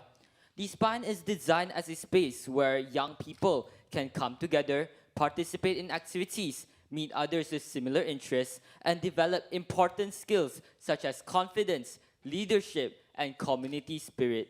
As we can see from the pictures, the space is not simply a building. It provides opportunities for young people to interact, collaborate, and take part in different community activities. For example, young people can participate in creative programs, group activities, and community-based initiatives. These experiences allow children and teenagers to express themselves, build friendships, and develop a stronger connection with their community. What makes the spine particularly important is that it supports Petaling Jaya's vision of becoming a child-friendly, smart, sustainable, and resilient city. A child-friendly city should not only provide places for children to study or play, it should also give young people opportunities to participate, to contribute ideas, and to feel that they are a meaningful part of the community. The activity shown here demonstrates this idea. Young people are not merely being provided with facilities, they are actively involved in creating experiences and building relationships with the community. Next. Moving on to the second example, we have the PJ Kita Community Library. The PJ Kita Community Library transforms the idea of a traditional library into a vibrant, child-friendly community hub. The library is often thought of simply as a place where young people borrow and read books. However, this community library goes beyond that. It provides a safe, inclusive, and welcoming environment where children can learn, play, connect, and grow. As shown in the pictures, the library provides access to books and learning resources, but it also offers educational and community-based activities. For younger children, activities involving games, creativity, and hands-on learning can make learning more enjoyable and encourage curiosity. For older children and students, however, the library provides a suitable environment for reading, studying, and working together. This is important because access to learning should not just be limited to the classroom. Community spaces such as libraries can provide children with additional opportunities to develop their knowledge, creativity, and social skills. At the same time, the library promotes social inclusion, where children from different backgrounds can come together, participate in activities, and interact with one another in a welcoming environment. Most importantly, spaces like this can help young children develop a sense of belonging. When young people feel that they have a place within the community, they are more likely to participate, contribute, and care about the environment around them. So when we look at these two examples together, we can see that creating a child-friendly city is not about building infrastructure. It's about creating spaces where children and young people can learn, connect, participate, and grow. Ultimately, a city that is good for children is a city that is good for everyone. Next, I'll pass this to Shash. Alright, it is important for us to understand what actually creates exclusion. Why do children feel excluded in our community? From a child's perspective, exclusion can happen through bullying and discrimination, lack of acceptance, limited opportunities to participate, negative stereotypes and prejudice, or simply being in an unsafe or unwelcoming environment. So when we design spaces for children, we need to move away from these experiences and instead create places where children feel heard, included, safe, accepted, and empowered. For example, instead of ignoring a child's opinion, we make sure their voice is heard. Instead of excluding them from activities, we create opportunities for them to participate. And instead of making assumptions based on stereotypes, we create an environment where every children is respected equally. So one of my key ideas in my manifestos when I joined PJCC was the development of student community centers across across Petaling Jaya. This idea actually started from my own experience of waiting at my school space, which is known as the Serambi Ilmu. There were times where I had to wait in my school up to 3 hours because my parents couldn't pick me up. But the space was extremely uncomfortable. It was hot. There was insufficient ventilation. The seating had little to no back support. The tables were too low, and because it was an open space, even our work could get wet when it rained. We also had limited access to computers, proper food, and other facilities, while still being expected to follow strict school rules. That made me realize that students need a space where they can comfortably and safely spend their time in school. So my proposal was to establish student community centers in different zones across Petaling Jaya, located near accessible transport such as the LRT, which is a public transport in Malaysia. These centers would provide proper ventilation, comfortable seating, study zones, toilets, utility rooms, food areas, creating a space where children can study, relax, meet their friends, and simply feel comfortable after school. Most importantly, it would give students a space that is designed around their actual needs and experiences rather than what adults assume children need. as a part of my manifesto too, I also wanted to make sure that students' voices are actually being heard and supported by data, rather than just assumptions. So I created a Google form to survey students about their daily experiences, including how they travel home, how comfortable they feel while waiting at school, how long they usually wait for transport or their parents, and whether they would not support having a student community center. From the results, we can see that most students go home after school, but a significant number have to stay back because they are waiting for transport or their parents to arrive. The data also shows that the students have different levels of comfort while sitting, especially when they have to stay for longer periods. At the same time, a strong majority of students express support for having a student community center. So this survey gives us something more important. It shows us where the gaps actually are. Instead of simply saying that children and students need better spaces, we can use these responses to understand why and what do they actually want. I'll pass it on to Alicia. All right, thank you, Shashmita. Hi, greetings to everyone in this room. My name is Alicia, and we'll be moving on to our recommendation, a space for everyone. After conducting our urban audit in Petaling Jaya, we started to look at our city from the perspective of young people. We visited places where teenagers usually spend their time, such as parks, shopping malls, and public spaces. We realized that although young people have places to go, not every place makes us feel safe, comfortable, or relaxed. So we asked ourselves, what do young people really need from the spaces around us? We realized that a good space is not only about facilities and activities. It is also about how the environment makes us feel. It can affect our sense of safety, social connection, realization, and mental well-being. So, our recommendation is a space for everyone. As you can see on this slide, we identified 5 important elements: safe, relaxing, accessible, quiet corners, and inclusive for all. First, the space needs to be safe. From our urban audit, we noticed that lighting and pathways can affect how safe we feel, especially in the evening. That is why we propose a guided lighting path. As shown in the image, the lighting guides people along the walkway and makes the space feel safer and more welcoming. Relaxing. Second, the space should be relaxing. Young people do not always need another place to be active. Sometimes we simply need somewhere to slow down and take a break. The greenery, comfortable seating, shaded areas, and relaxing spaces shown here can give young people a place to read, listen to music, talk with friends, or simply rest. These spaces can also support our mental well-being by helping us recharge from everyday stress. Third, the space should be accessible. This idea can be adapted to places where young people already spend their time. For example, a larger version could be placed in a park, while a smaller version could be introduced in a shopping mall such as Paradigm Mall. It could even be adapted into smaller, unused spaces between buildings.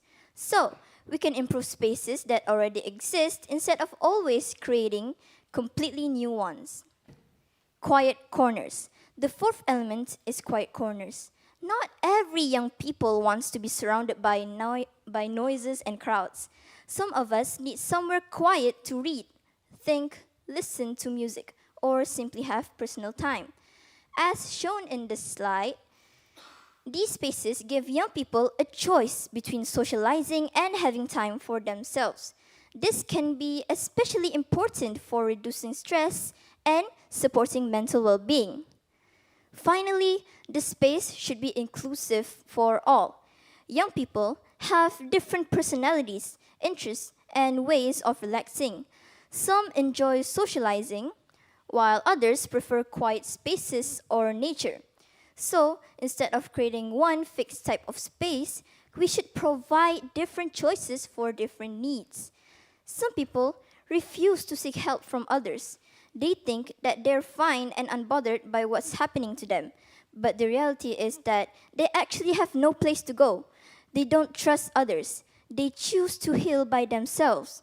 That is why we want every young person to be able to look at the space and think, this place is for me too. Overall, our recommendation is not just about creating youth space.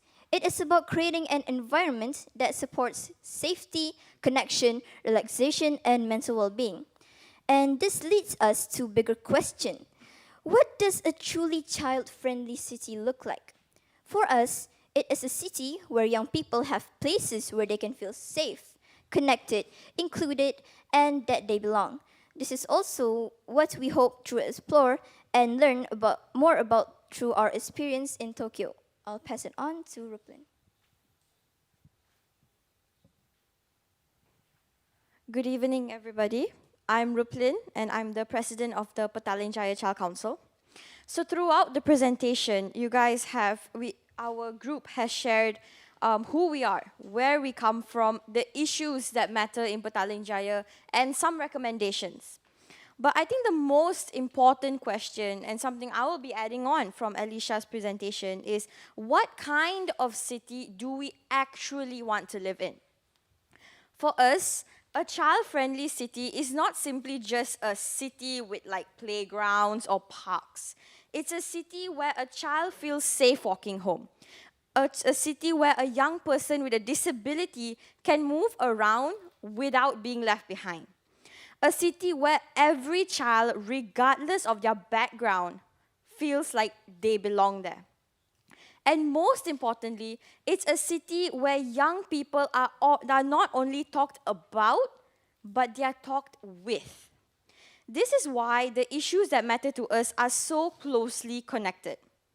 We want safer and more welcoming public spaces. We want better mental health well-being support. We want equal opportunities for every child. We want cleaner and greener surroundings. But behind every one of the issues is something much bigger. It is the opportunity to participate. Because every young people experience the city different than adults. We notice things that adults may overlook. We know which spaces makes us feel comfortable, which places makes us feel unsafe, and what prevents us from actually participating. And when we're given the opportunity to share those experiences, we can contribute ideas that make our communities even better. This is what we mean when we talk about a city that is inclusive, safe, youth-friendly, accessible, and participatory. It doesn't mean that every young people should have to make a decision. It means that when decisions are being made about our lives, our perspectives should have a place at the table. And that is something we hope to continue learning throughout our process at the Teen Square Tokyo Project 2026. We want to learn from other cities things that what are in their communities that make it more child-friendly, what successful youth-led initiatives look like, and how young people are meaningfully involved in policies and decisions. We also want to learn from one another, because every person here comes from a different background, a different community, and a whole different experience. And I think that is one of the most valuable things about being part of such a big international youth conference. We don't come here because we already have all the answers. We come here to learn, to question, to share, and most importantly, to bring all of the ideas back home in PJ. For PJCC, our goal is not simply to return to Petaling Jaya and with all of the ideas, but we want to ask ourselves, what can we actually do with what we learned? How can we create spaces where more young people feel comfortable speaking up, showing up? How can we make our public spaces safer and more accessible for everyone, regardless of their background? How can we make sure that the voices from children from different backgrounds are being heard? And how can we work together with the people who plan and govern our city to turn those ideas into meaningful action?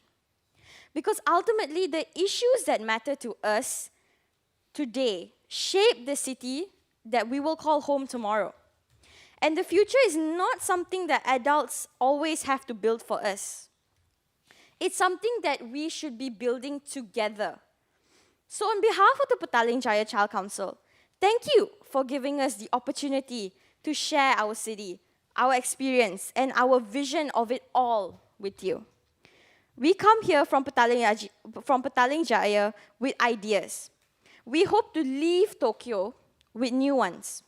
And most importantly, we hope to bring what we learn back home and use it to help build a Petaling Jaya where every child can say, this is my city, my voice matters, and I have a part in shaping its future.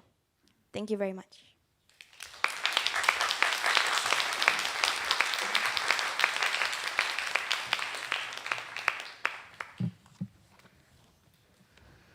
Thank you, Petaling Jaya. Now we will begin the question and answer session. Please raise your hand if you have a question.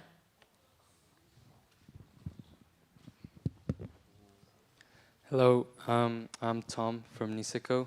So I had a question about, you guys were talking about the issues that matter to you guys and like how you want the city to be like child friendly.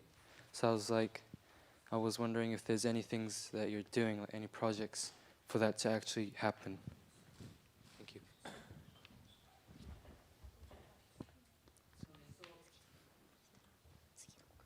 So we're a part of the Petaling Jaya Child Council, which already existed for quite some years now, and I believe that was one of the initiatives of our city to make it a more child-friendly city, to create a council where everyone can voice up about certain issues or certain worries or problems of some, or even like some stuff that we want to improve in our city. So that was one of the stuff that was done by the city planners. Other than that, we also done like a lot of like other activities or even projects such as like SCARS, which is like a Stop Child Abuse program. And other than that, there was also like a toy library, which the children designed a new place, turning a previously neglected space into a new space where young children are able to play in it for free. And I believe all of those are just examples of like initiatives that have been done by our city to make it a more child-friendly city and make it more inclusive for everyone.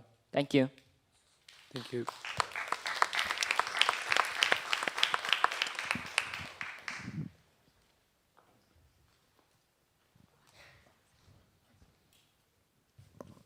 Hi, I'm Maria from Malmö, Sweden.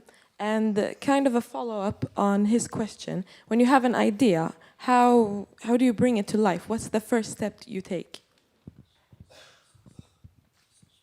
Okay, so whenever us in the Petaling Jaya Child Council, we are in government school and public school where we always have events, and whenever somebody has an idea, they would usually bring it to us, and we would communicate with them and come up with a proposal that we would then pitch to our city council, which is the Petaling Jaya City Council.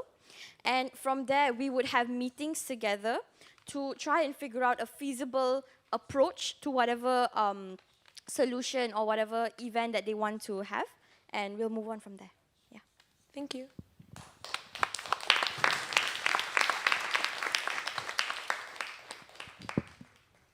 I'm Levi from Niseko. I was just wondering, when you guys were talking about the community library, what are some of the community events that you do, and until what age can people join them? Thank you.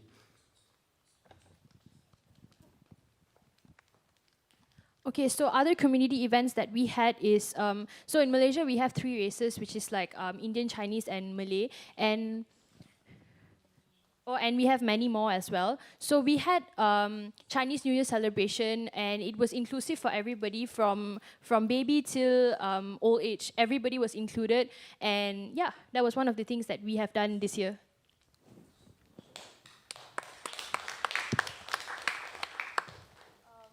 Okay, I'm going to add to what Shash said. At the end of every year, we actually have a child convention where our city council would try to figure out things that can be improved in our city to make it more child friendly.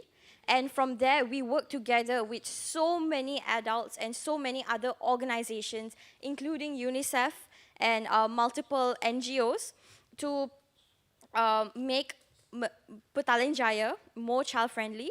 And we will have a kind of like a conference thing at the end of the year where we share all of that.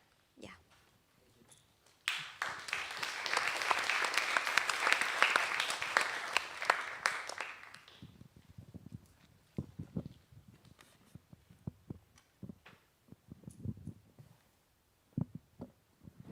東京の会です。身の回りの施設についての安心安全 Tokyo のア from ンケート Tokyo. を実施したそうで You すが、 conducted a survey about 身 the の回りの施 facilities 設に at ついて hand, の I 安 mean, 心安 in your 全のアンケー surroundings トを about 実 the 施したそうで safety すが、 and 安心感を security. 感じられない状況や場所については逆にどういう回答があったんですか。差し支えなければ教 If there え are てください。 questions who they do not feel security and safety, what kind of actually replies about the facilities near you?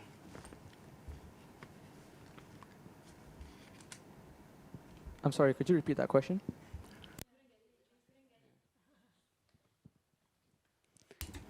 Around regarding the survey or questionnaire that you conducted about facilities in your surroundings, if I could have your answer about the about the answers that do not feel security or safety, and what kind of the replies were there?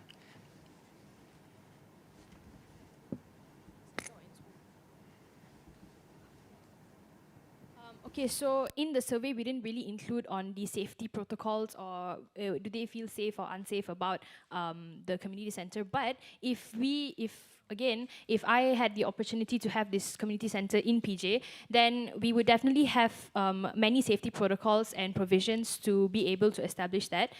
Yeah. Does that answer your question? ありがとうございました。 Thank you.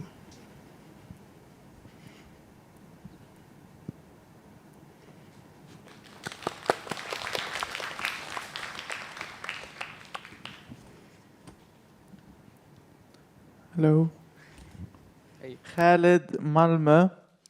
And I was actually thinking when you said that when you would go to school, sometimes you would need to wait for your parents to come.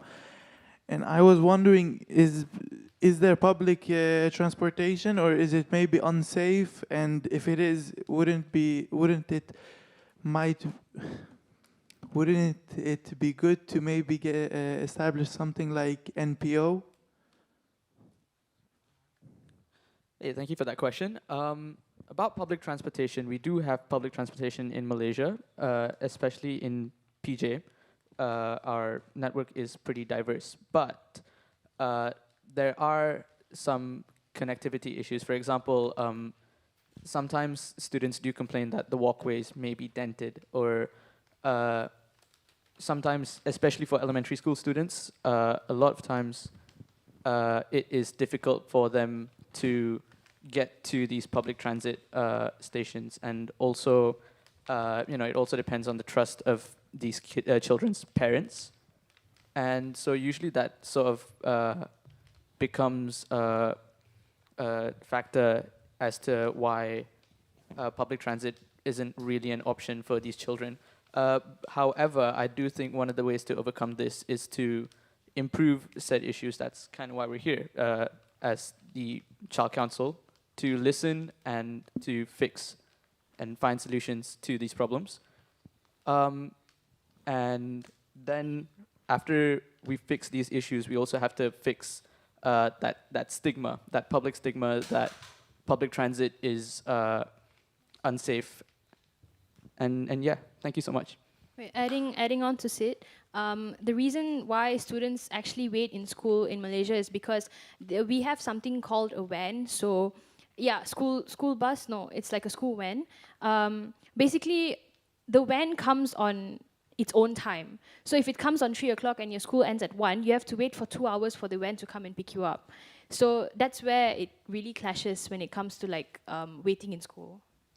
Yeah, but to add on to your public transport, in Malaysia in general, we have a rule where students are not allowed to bring their phones to school. So when it comes to communication and safety with the parents, like parents will care about the safety of their children because they can't update, have they reached their home yet, have they reached the station yet. So because of that, it creates like this, yeah, like a lingering feeling in the parents where they don't really, like, you need to have a certain level of trust the parents need to have for the children. Yeah.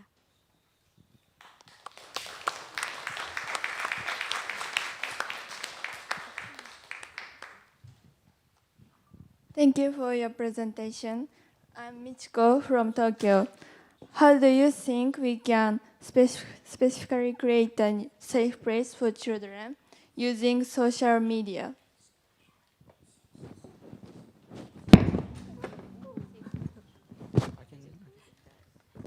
Thank you. One of the ways we can create a safe space for social media as the child council is to, I would say, push. I think one of the best ways and one of the most direct ways is to push for better moderation with the local government, especially the communication ministry of your country. But if we're looking for a smaller scale, I think it would be easier to have a sort of, to create public awareness as to how to properly, it'd be better to have some public awareness of social media.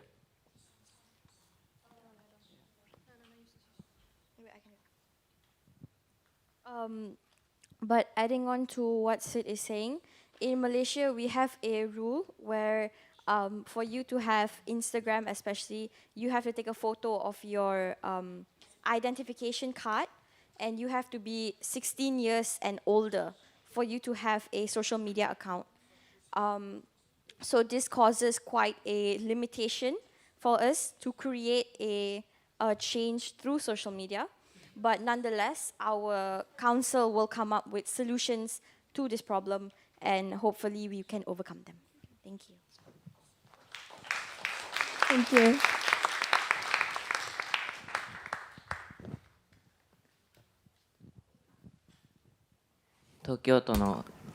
Hi, my name is Lemon from Tokyo. Thank you for your wonderful presentation. So what you learned from this Teen Square, and you want to bring that to your local community? Do you plan to publish or announce what you learned outside world? Is there any way you can publish or announce what you have learned in this forum? Yeah, we actually plan to spread what we learned in this forum to our friends in the council. Other than that, we actually have like international camp, which is in next week, I believe. And I believe through the camp, we are able to talk to our friends, to tell them about what we learned from different cities in this forum today. And then we can also spread like how the friends we met and everything. So basically, everyone that's not here can also experience and learn what we learned from here. Thank you.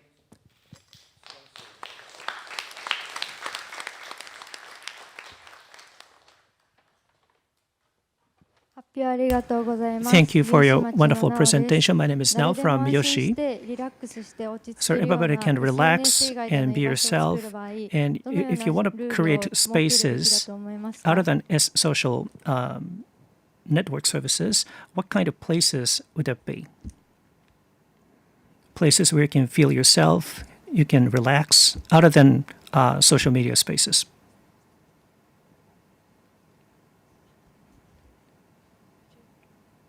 Could you please repeat the question again? I will translate the. You sure? Wait, it's fine. So anybody can feel relaxed and be yourself. If you want to create spaces other than social media services to feel free to yourself, to relax, what kind of spaces would that be? Can I clarify? Are you asking us if, like, what other spaces can we provide to the children in Petaling Jaya other than social media places? Yes.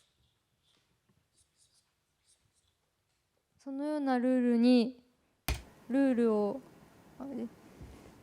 どのようなルールが一番あった方がいいと思います。 So what kind of rules should we have to create spaces other than social media services to let students feel relaxed or free or to be yourself, to be themselves?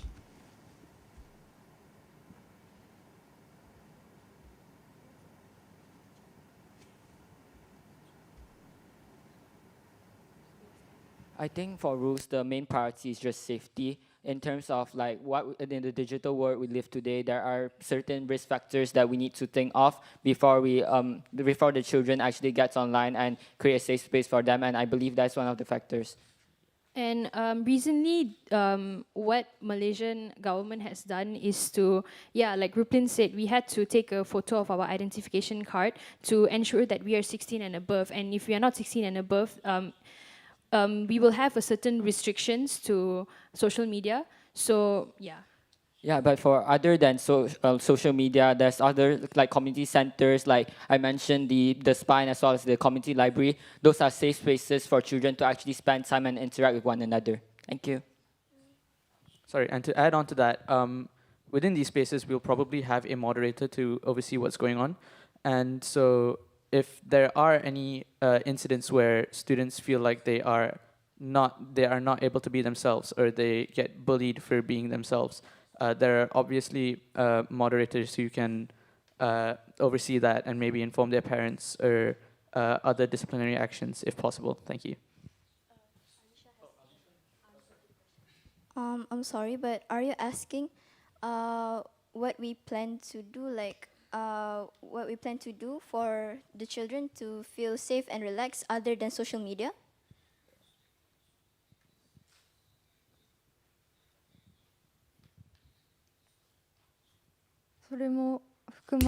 Yes, that is part of that. So, like, it's regarding our recommendation earlier?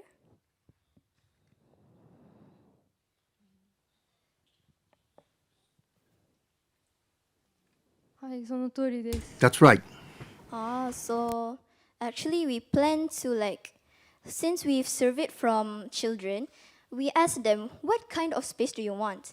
And they keep replying with, oh, I want a space for myself. I want a space to relax. So by surveying them, so we plan to, like, the rules, I'm not sure what you mean by that, but we plan to, like, we want to make that place exist in malls, because malls are noisy, right? Malls are noisy, and people tend to not find peace in malls. So we plan to create that safe space for young people to relax in there. And for outside of malls, we plan to, like, if there are abandoned places, like places that aren't used, we can upgrade that place into that safe space that we mentioned. And if there is, like, not an abandoned places, like it's a completely empty place, we can build that place for children to feel safe. And yeah, I hope that answered your question. Thank you very much. Thank you very much.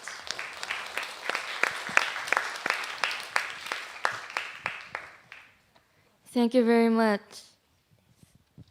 We will now take a 15-minute break.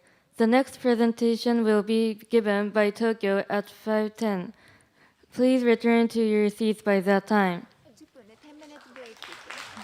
It's a 10-minute break, I'm sorry.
May I have your attention, please?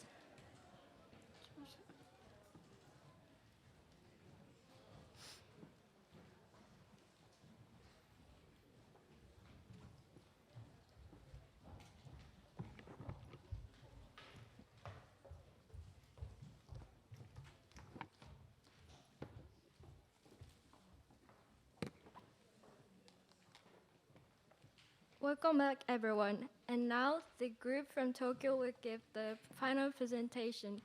The presentation will first cover Tokyo's appeals as a city, measures taken by Tokyo Metropolitan Government Liaison Office for child-oriented policies, and the Tokyo Basic Ordinance on Children. And then the focus will turn to opportunities to voice worries and concerns, and places where children feel a sense of belonging.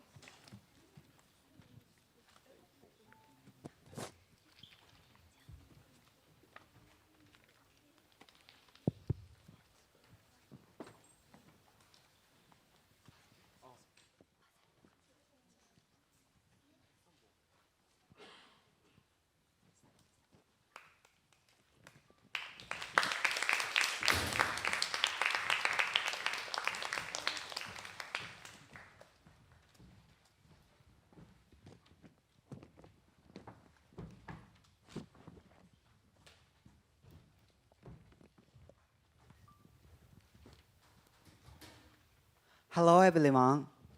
We will now start our presentation about Tokyo. Thank you for listening. Tokyo is the capital of Japan, and it is a city where we live. About 40 million people live in Tokyo. Tokyo has big city areas like Shibuya. It also has places like Asakusa, where you can feel Japanese tradition. Tokyo also includes the Green Tama area and islands such as the Ogasawara Islands, which are a UNESCO World Natural Heritage Site. I like Tokyo's nature. Tokyo has many places where you can enjoy nature, even in the city. For example, in Ueno Park, about 1,020 cherry trees bloom in spring, and many people enjoy hanami, or cherry blossom viewing there. Mount Takao is also a popular nature spot that you can reach by train from central Tokyo. You can see rich forest and different plants in each season. The island of Tokyo, such as the Ogasawara Island, are also full of nature. This is very different from the image many people have of Tokyo as a city full of tall buildings. I like Tokyo's culture. In Tokyo, traditional Japanese culture and modern culture exist side by side. In Asakusa, you can visit Shinsuji Temple, enjoy the historic street, and walk along Nakamisu Shopping Street. Many tourists visit this area every year. On the other hand, Shibuya Scramble Crossing and Harajuku are world-famous places for fashion and youth culture. These places are full of energy, and I think they show what Tokyo is like. Tokyo also has many places where concert, sport event, and other events are held. I think this is another attractive thing about Tokyo. In April 2021, the Tokyo Metropolitan Government Basic Ordinance on Children went into effect. This ordinance is based on the spirit of the UN Convention on the Rights of the Child. It says that children should be respected as subjects of rights and that the best interests of children should come first. In 2022, the Tokyo Metropolitan Government Basic Ordinance on Children Handbook was created. About 30 children from elementary school to high school played a central role in making it. There are 4 versions of this handbook, one for lower grade elementary school students, one for upper grade elementary school students, one for junior and senior high school students, and one for adults. The handbook has been translated into 10 languages.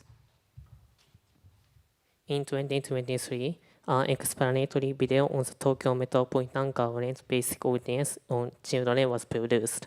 This time as well, 21 elementary, junior high, and senior high school students were involved in making it.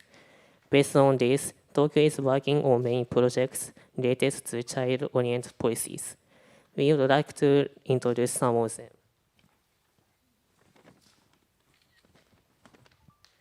Tokyo values the voices of children. Since fiscal year 2023, Tokyo has been listening to the voices of 18,000 children every year and using them to improve its policies. Tokyo also has a project where junior and senior high school students discuss Tokyo's policies and make policy proposals to the governor of Tokyo. Tokyo then reflects those proposals in its policies. Thanks to proposals from junior and senior high school student projects related to work experience and entrepreneurship education have already been included in the budget. Tokyo is also working with cities in Japan and overseas on child-oriented policies. Junior and senior high school students are sent to leading overseas cities in child-oriented policies. In March this year, 10 students visited Copenhagen, Denmark, and Malmö, Sweden. We are very happy that children and young people from Malmö's Youth Center Sofianant have with us at today's symposium. Now, we would like to talk about Teen Square. This project started in 2024. This is the third year of the project. In this project, children from leading cities in child-oriented policies in Japan and overseas come to Tokyo. Together, we think about what makes a child-friendly city. For this year's Teen Square Tokyo Project 2026, 22 junior and senior high school students, including us, were selected through an open application process since last November. We have joined workshops about once a month. In these workshops, we learned about the ordinance and talked about what makes a child-friendly city. This year, we focused on two sub-themes: places where children feel a sense of belonging and opportunities to voice concerns and worries. Now, we would like to share what we felt about the ordinance. I thought Article 8 was important for making Tokyo a city where children can live more comfortably. I feel that adults should value the individuality of each child and work together to create a better society. I also thought that to create the kind of comfortable environment, it is important to improve the environment allowed children as written in Article 8. I thought Article 10 was important for making Tokyo a city where children can live freely and comfortably. That is because I believe the most important thing is to create an environment where children can express their opinions freely. Even young children are important members of of societies. I think children need not only a place where they can share their opinions, but also a place where they can feel safe and know that their opinions are taken seriously. I believe that when children can be themselves without holding back, it can lead to a better society. I like the following sentence from Article 12 of Tokyo Metropolitan Government Basic Ordinance on Children. The Tokyo Metropolitan Government shall promote public relations and other awareness-raising activities concerning respect for the rights and interests of children. I like this article because I believe that Teens School Up Tokyo project itself is an awareness-raising activity about children's rights. I also feel proud that we ourselves are helping to make this idea a reality. Together with us as children, Tokyo has carried out many activities to help more people learn about and understand the ideas behind the ordinance. Going forward, we will also serve as ambassadors. At schools, events, and other places, we will actively share our experience from this project and the ideas behind the ordinance. Finally, we would like to introduce the poster design contest for the Tokyo Metropolitan Government Basic Ordinance on Children. This is one of the prize-winning works from last year. The Japanese text about the beach girl on the broom says, Tokyo where children can take on challenges toward their dreams. These wonderful messages reflect the ideas behind the ordinance. This year, elementary school students in Tokyo can submit their works until September 7. The same is a city where children can enjoy what they love. Please give it a try. I hope this activity will also spread to junior and senior high school students in the future. This concludes our presentation. Thank you very much.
We will now begin the presentation by Tokyo's opportunity to voice worried and concert team.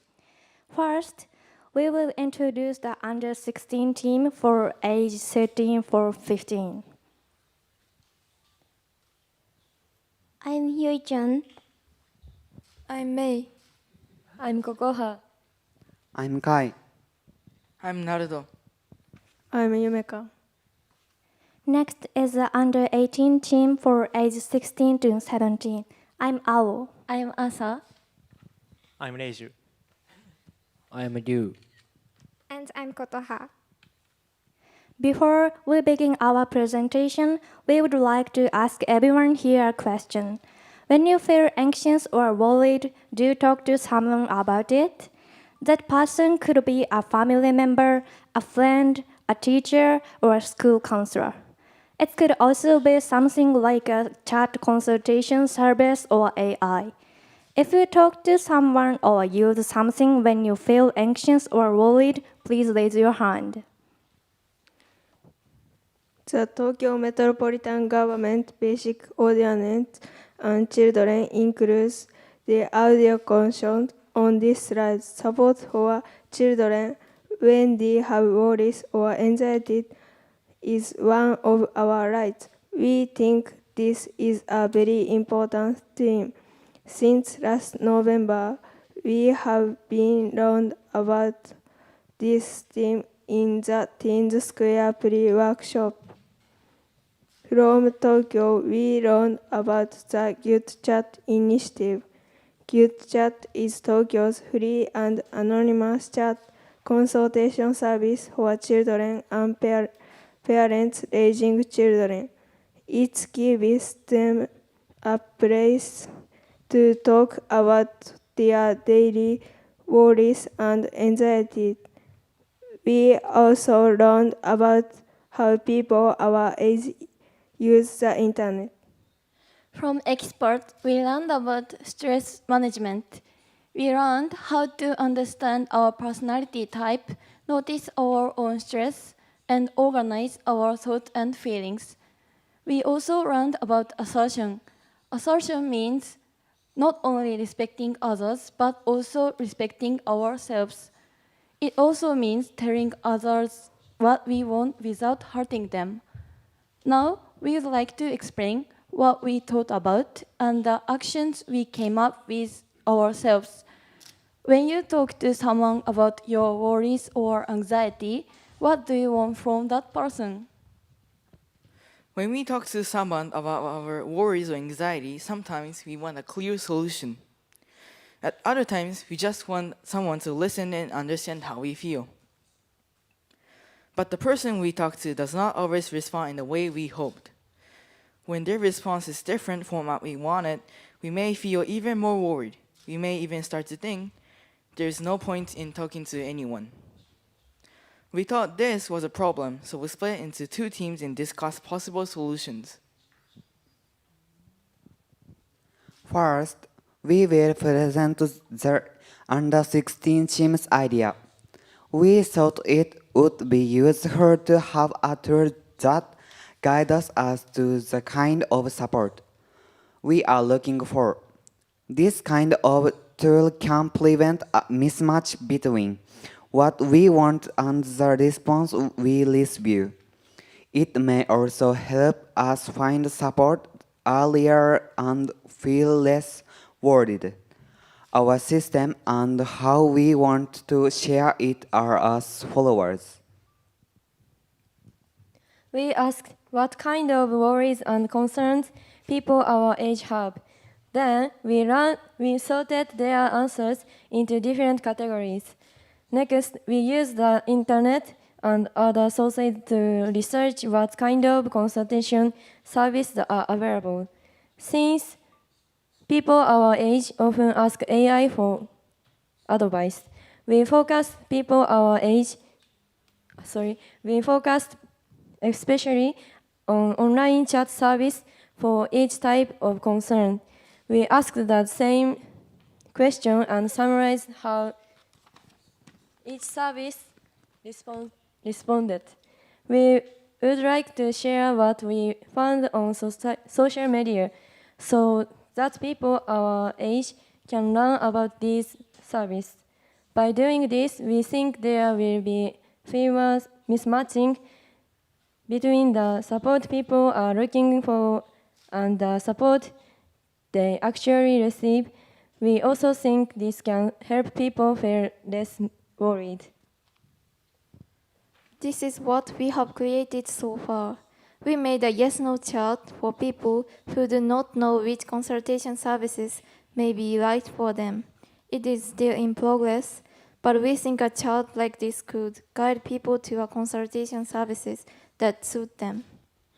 However, some online chat consultation services use generative AI. People have pointed out that generative AI may involve many different risks. So we must remember to use it carefully.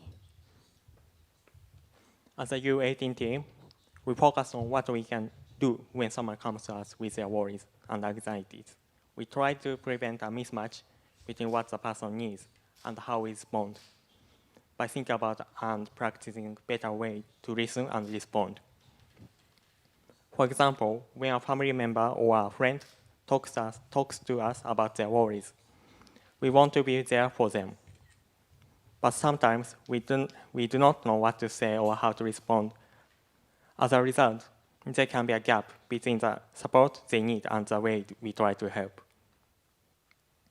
So we thought it would be useful to create a consultation response manual.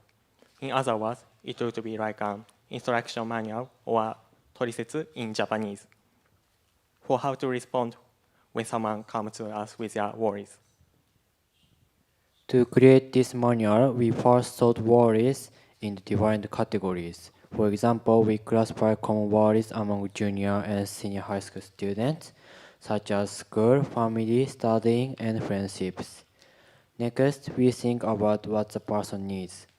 Do they want empathy or do they want a solution? Then if we feel that more specialized support is needed, we introduce the person to a consultation service that fits their situation. However, guidebooks like this may already exist. So, we decided to add something different. We will use personality tests that are popular among young people. These tests can help us understand the personality type of the person asking for advice, as well as the kinds of worries they may have. Then, we will include that information in our torisetsu. We will also share the torisetsu on social media so that everyone can use it. By doing this, when someone comes to us with their worries, we can respond in a way that better fits the feelings and concerns of our important family members and friends. We believe this can help prevent a gap between the person asking for advice and the person listening. Finally, we would like to summarize our presentation. Using the method we explained today, people with worries or anxiety can find a kind of support they are looking for. Then they may feel less worried. We believe this will help make Tokyo a child-friendly city. Thank you for listening.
Hello everyone, we are the Tokyo team, and today we will talk about places where children feel a sense of belonging.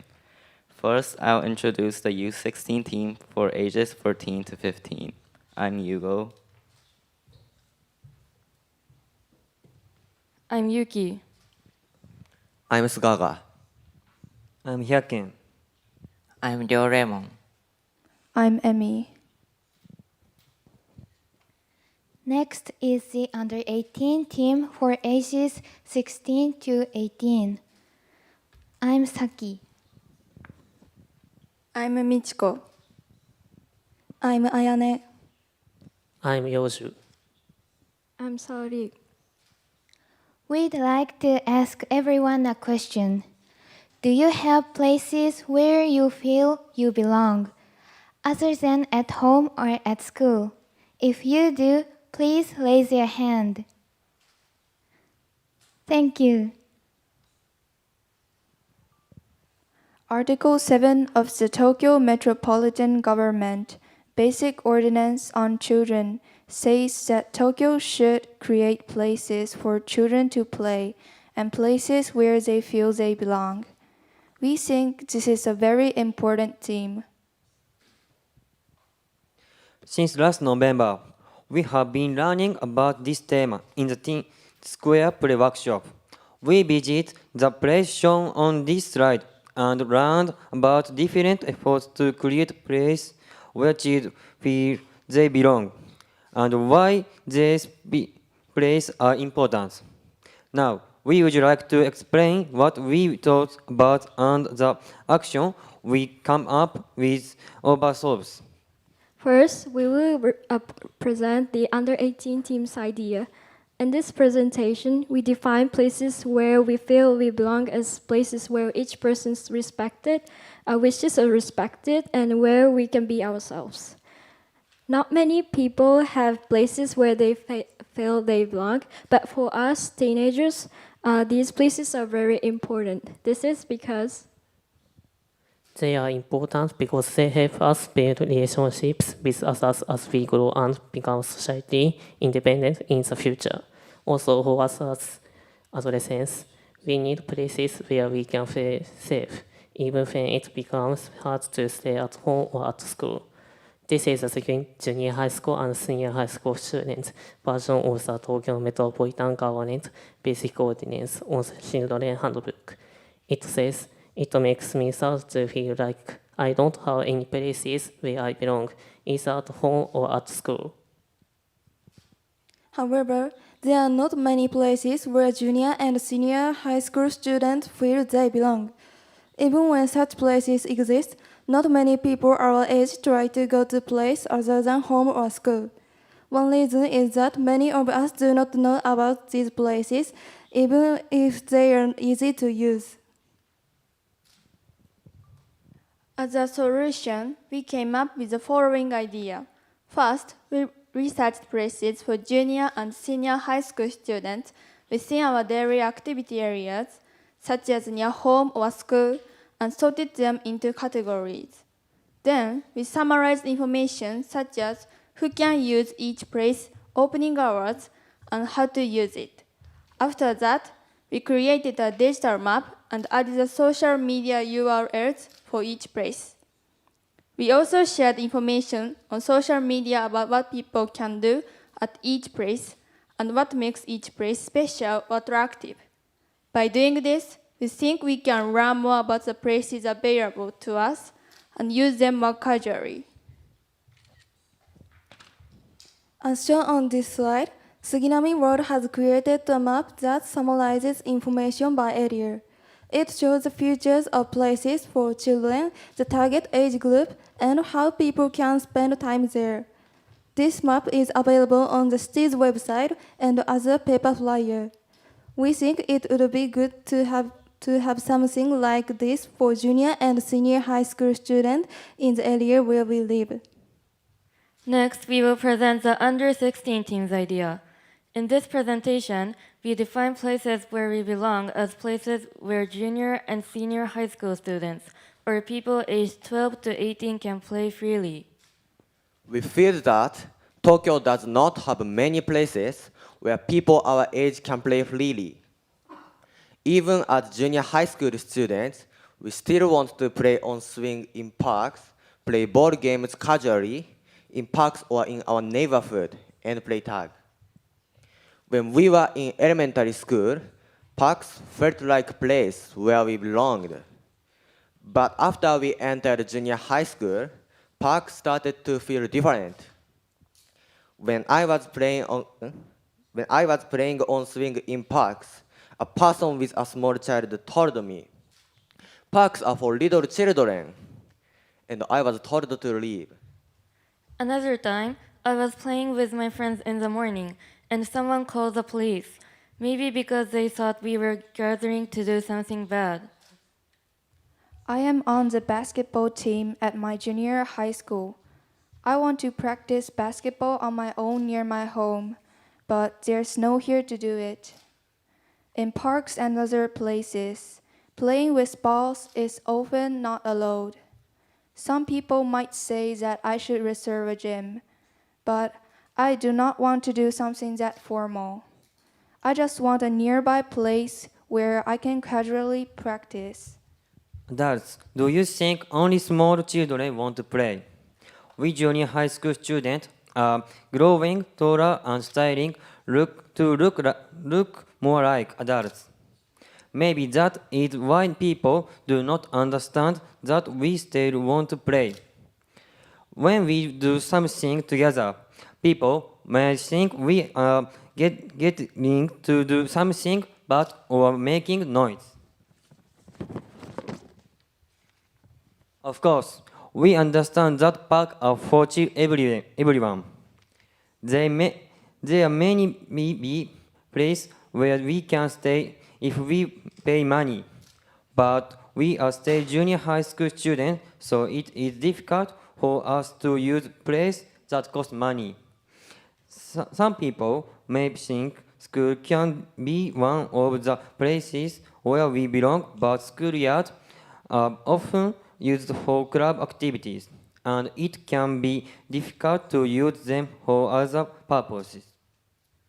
Based on these issues, we discussed ideas such as conducting a survey in parks and asking general park users what they think about junior and senior high school students. Play is important for us junior high school students too. We hope to share the message in some way. Junior high school students don't have many places to play, but we still want to play. We hope this will help adults and us understand us a little better. We hope junior and senior high school students like us can have many different places where we feel we belong. We want more people to understand the importance of these places through social media and feel closer to them. Places to play are important for us too. We want adults to know that we also want to play. We believe this will help make Tokyo a child-friendly city. Place where we belong make our world bigger. Thank you for listening.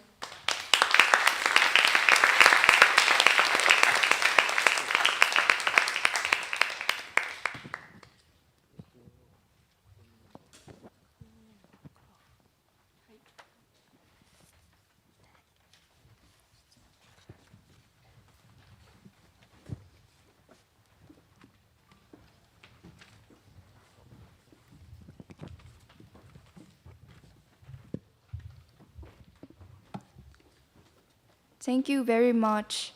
I would like to thank each of the groups for their hard work. This now concludes.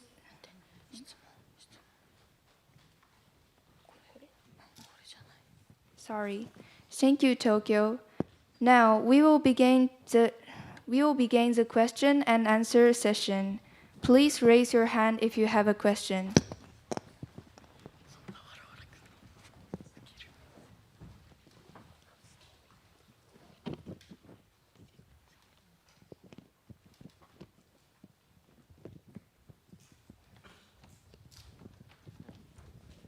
ニセコのアンブローズです。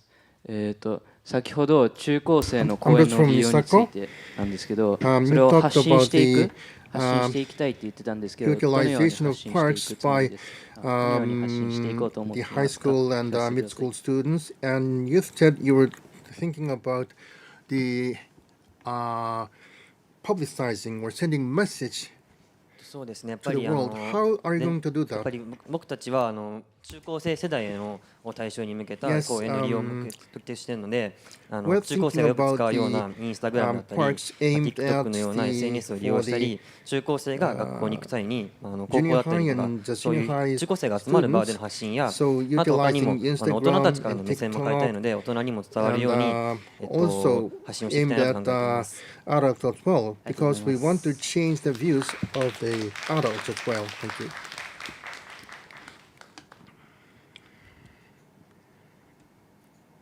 Any other questions?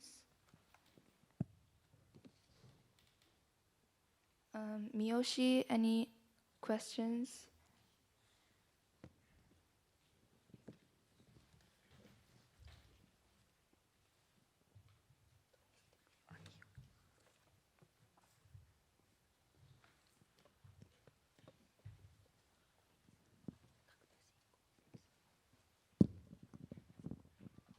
So そのアイデアを三好町の勇気です。 Yuki そのアイデアを of 実 Miyoshi 現するためには In order to どんな realize 人の that 協力が ideas, 必要だと思います what か？ kind of, cooperation from what kind of people will be needed? イン What ターネッ idea? トとか Like に広げるというのはどのような人の to 助けが spread 必要 your idea あれですか、 online. 中高生の Are you 公 talking 園 about の利用についての the 情報発信 utilization を of どのようにし parks ていくか、parks by middle 先 school ほ and ど high も言っ school てましたんで students? すけど、And how are you going to SNS の send that 利用をして information? て、 Yes.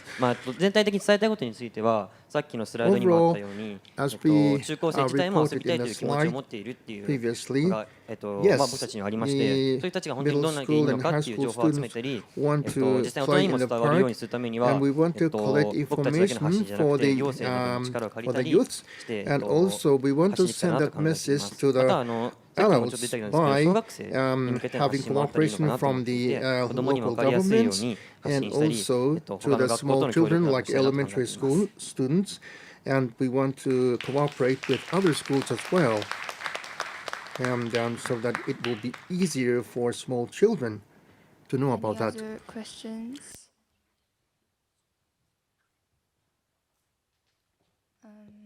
How about Petaling Jaya?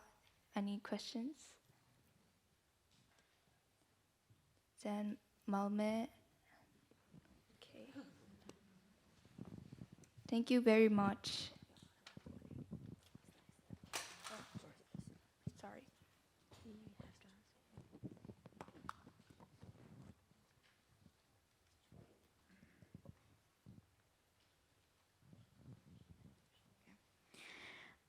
Hello, I'm Ruplin from Petaling Jaya, Malaysia. I just wanted to ask, you know how you guys have the chat that has the person and then an expert? Do you guys understand? How do you guys make sure the expert is like is there anybody that's watching over the children because they are under 18? Yeah, that's my question.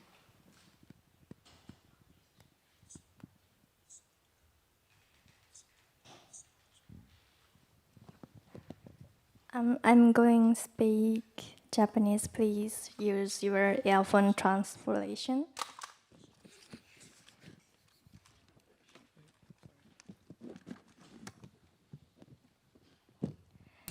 相談先で AI などを出 So when した you 時に have は consultation to 基本 AI 的 or に when 想 you're 定して directed い to るのは consult with AI, 紹 my 介した assumption is 東京 that 都が運営しているチャッ so ト相談の Tokyo ような government すでに完 manages 成 its されたも own のであったり AI だとか consultation あとは services, so まあ it's completed, 自 it's 分 done, が it's out there. 友達に向かって Or 相談する if で you あ want っ to たり talk とか to す your ごく friends, 身近なことを maybe イ you メ can ージ talk to しているの someone で nearby. こ So う this is really SNS 上で something to 何か daily conversations. 発 So 信 it's したり not だとか about 自分 send が messages 専門 out 家の方に伺う on みた the いなこ social とは media あまりちょっと考 or えてなか we're った going で to す。 connect the experts. That's out of our assumption. Thank you.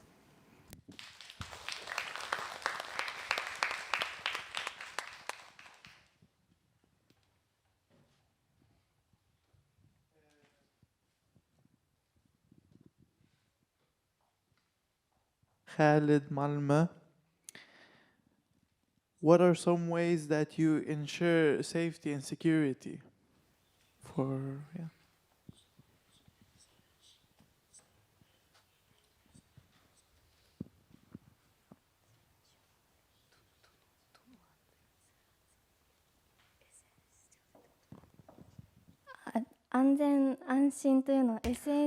When you talk about security and safety, you mean the security and safety on the social media?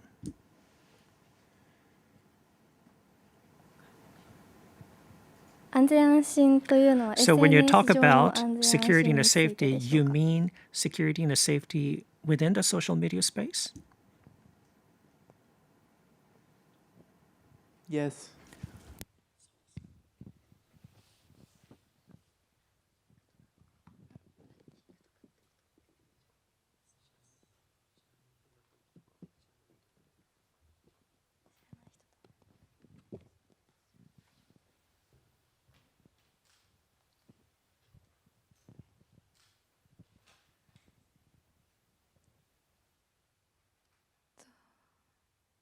I'm going to speak Japanese. Please use your earphone.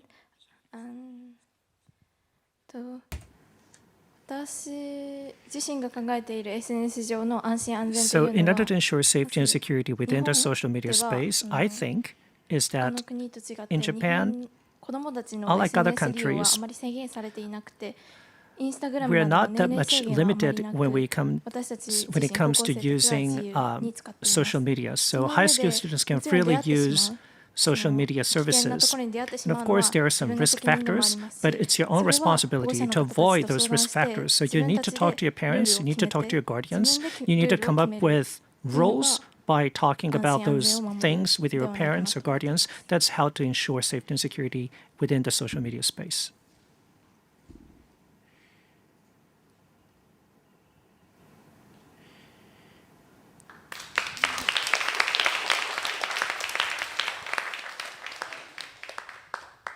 Okay, thank you very much.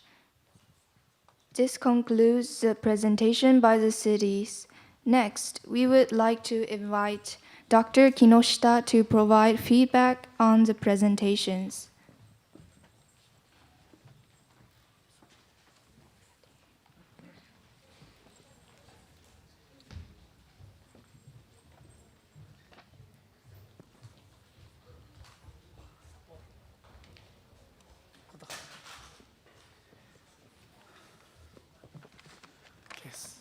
So thank you very much.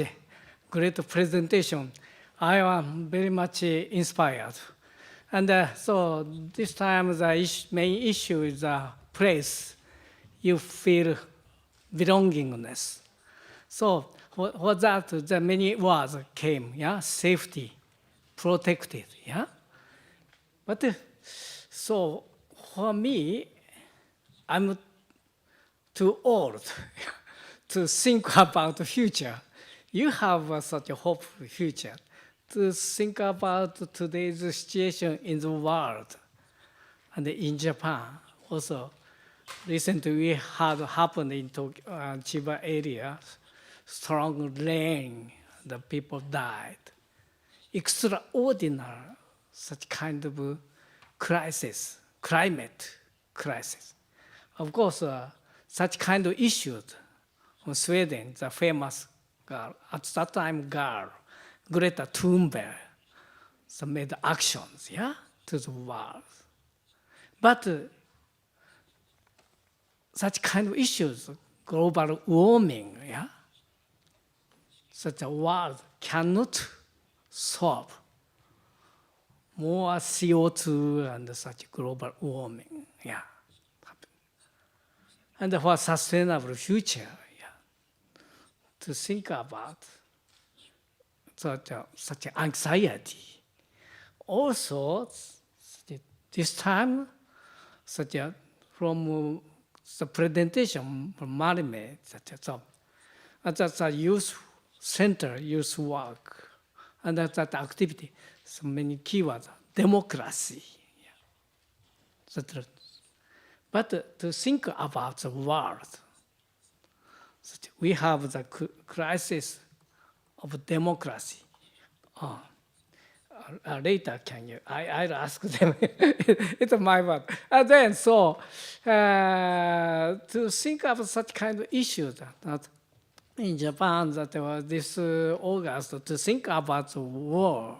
That just a few days before the end of the Second World War, in August, we had such kind of so how do you say that Hiroshima and Nagasaki, atomic bomb. So nuclear weapon is now such that many countries, big countries, so such kind of competition to strong weapon. What they say for world peace. Is that right? So to think about the future, for me, that is a very, very strong anxiety. Yeah. But this time, so I could feel such kind of hope. I was very much empowered. Then, so now, I want to ask you, the final concluding, according to the also very impressive words from Khaled from Malmö. the presentation at the late presentation, I found that word, less is more. My background is architecture, the famous architect in modern age, Miss van der Rohe, made such simple buildings with glass and iron. Very beautiful building. Of course, such kind of simplicity. At the time, the Japanese culture extended or the exported or such kind of end of samurai age at that time, and that such a Japanese simplicity influenced the European movement of arts and crafts, Art Nouveau, and so on. And such kind of relation, yes. Such international communication, cultural exchange, and such kind of so wonderful things. So then I want to ask you, such according to Khaled, less is more, so simple message. So this discussion you told, what kind of things you can bring back to your home, your home country, from the teenage square. So my idea from your such kind of discussion, teenage square. So then also that last question and discussion, you talked about SNS, yeah, such in IT, so platform, such kind of communication. Of course, risk we have. So of course, now we are facing such kind of stage of the machine or tools, yeah? So progress, such kind of progress beyond our, sometimes the anxiety makes beyond our control. Like nuclear weapon, a drone, and so drone is already became such a weapon. In such a way, sometimes such kind of so scientific result make us kind of strong anxiety. Yeah. How can we overcome such kind of situation? Then so the important thing is the subjectivity.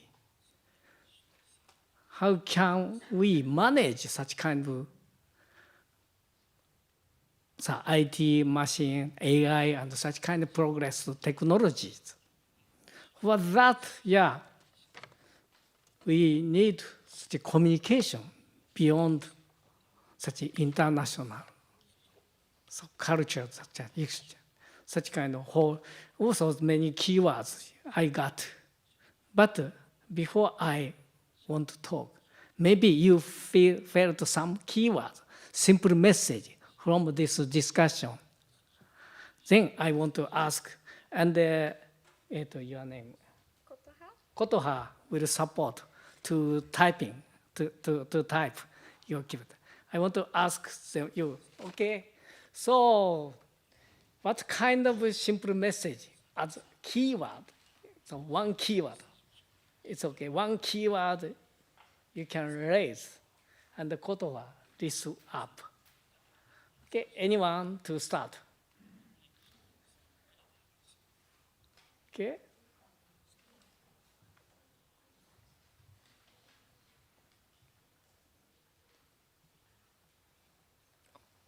That is so just okay, correct.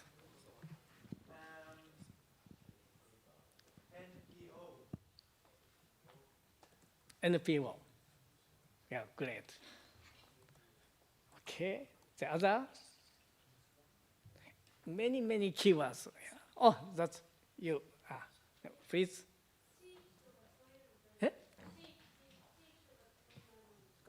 In Japanese, okay, yeah. Kotoha will translate. 地域 Region or community. Or Kotoha translate region, maybe G, yeah. Community from keywords. You talk. I found some community, 地域, region and community. Yeah. Community is okay? Okay, any other? Yeah, please you. Oh, Mike. 社会の一員 Part of a community, a member of the community, a member of society. 一員でいいですか？一員と感じ。それはキーワードで皆さんディスカッションしたのでは、belonging。I guess that's belonging. I guess that's the word that we can feel connected to based on the discussions we had today. Yeah, sense of belonging, member of society. Good. はい、どうぞ。Go ahead. その人らしさ。その人らしさ。Be yourself. 英語で言うと何がいいかな to be yourself アイデンティティっていうの Or identity. そういうのでもいいですか？ちょっと補足しますと私そう So to help you understand, recently researching about such a adolescence period identity crisis the time you feel. So identity is also same meaning. E.H. Erickson's identity was published for the first time in Japan. It is translated to, should I say, subjectivity. Subjectivity, such as from child to be adult. That time you will meet identity crisis. That time, who I am, where I came from, such kind of things. Then also, such belongingness, attachment, such kind of keywords. Yeah, that, okay, I don't say much, yeah. Okay, next. Safety. Oh, yeah, great. Safety. Many, so from, yeah. Okay, this Tokyo. Candy. Right. Child right. Oh, Petaling Jaya. To be included. Miyoshi. 多様性 Diversity.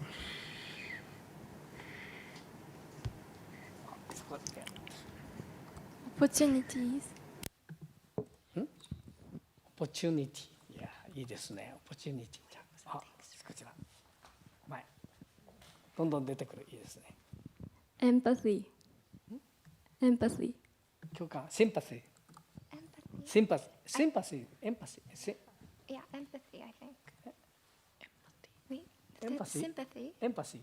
Empathy. はい。はい。Initiative. 聞くと。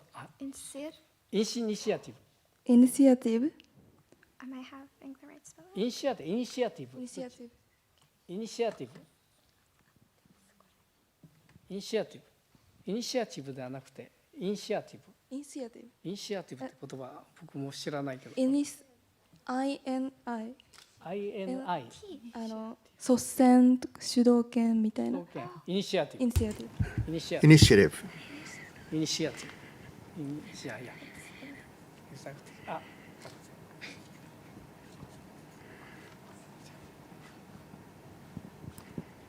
子供の視点。Children's view, perspective. Children's view, or yeah, points of children's view. Yeah.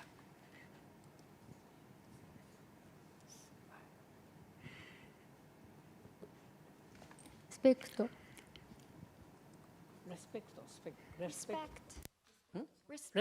Respect.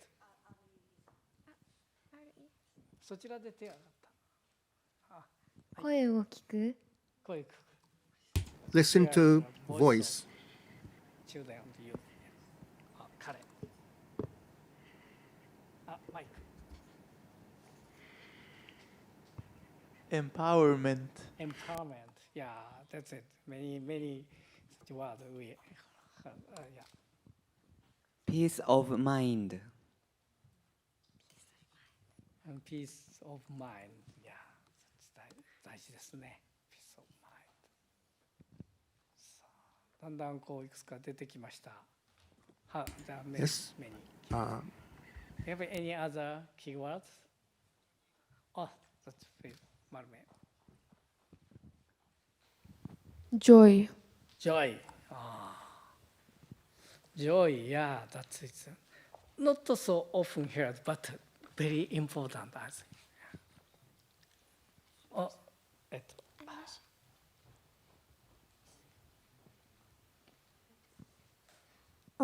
Relax. Relax, yeah.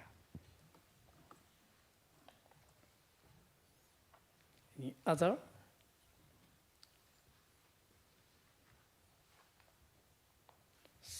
Oh, yeah. Equality. Equality.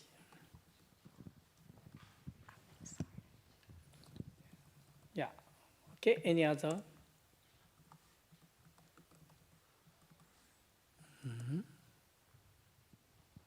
Yeah. Okay. Maybe you after that you remember some keywords. Yeah. The more I think come. Yeah. For instance, by the discussions last time, that social media, the risk and so how to have the safety.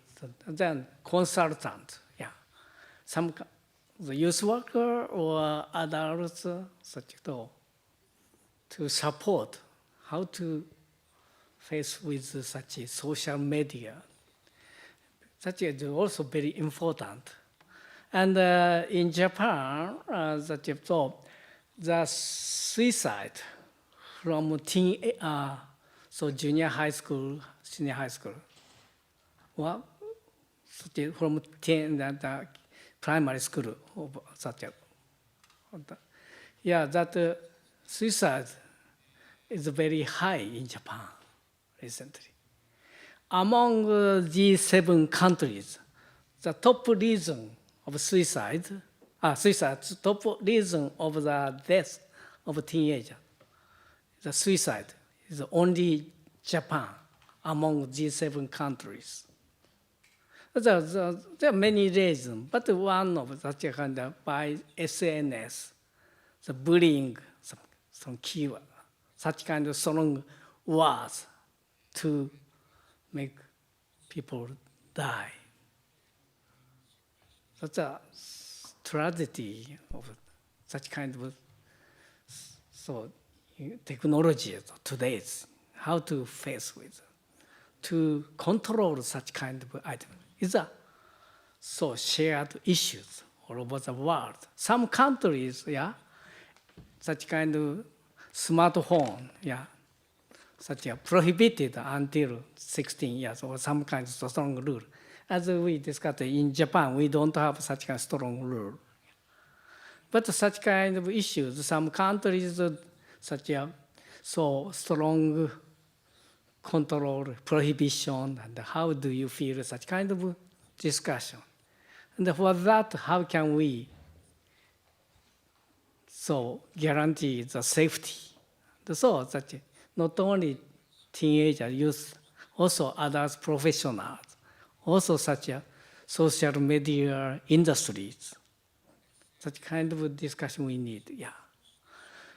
And then therefore, my idea, just the name is Teens Square, yeah. Square, that is the place you feel belongingness, yeah. The idea to extend from this chance, the connection, yeah, to keep on the extend more and more. If you have such kind of network of teenagers on IT platform or online place, that's some idea. And then social workers and youth workers, so many professionals so can support. Yeah. If such kind of platform we can build, then I feel more hope for the future. So then, so each country, someone such could be the leaders of the country and connect. So the from the words also Malmö's presentation, connection and protection. Connection and protection. Also the place of such you feel belonging. Youth center, and in Japan we don't have youth centers, the children's center. The discussion of Miyoshi to make a children's center like youth center is such institutional barrier which I feel in Japan. The challenge to make a children's center to be youth center. So many barriers I feel, but I hope that the Miyoshi teenagers to do this kind of challenge. As a pity, mayor not here, but please bring such a kind of issue.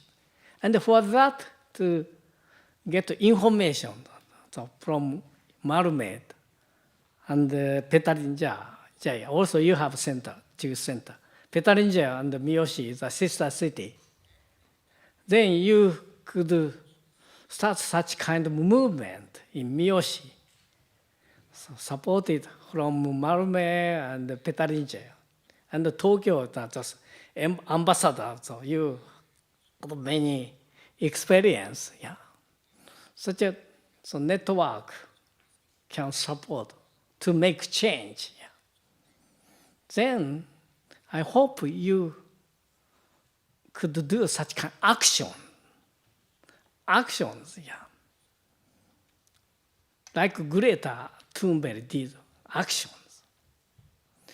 If you could be a player of such kind of public, such places, public, such kind of, how do you say, public, so square. I mean, so that kind of teens square, I hope to extend all over the world. And the UN cannot stop such kind of global warming and war and so on. So then you could do such kind of actions. Maybe you can change the world. Such makes us so feel future hope. Yeah. Thank you very much. Such kind of idea I got. So I was very much empowered. Then you can make empowerment. Not only so you are teenagers, also children, young children, but also adults and old people like me. Yeah. Thank you very much.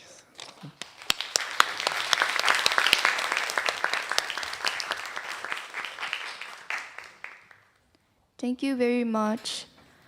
I would like to thank each of the groups for their hard work. This now concludes the Tokyo Forum of Young Minds presentation. Thank you.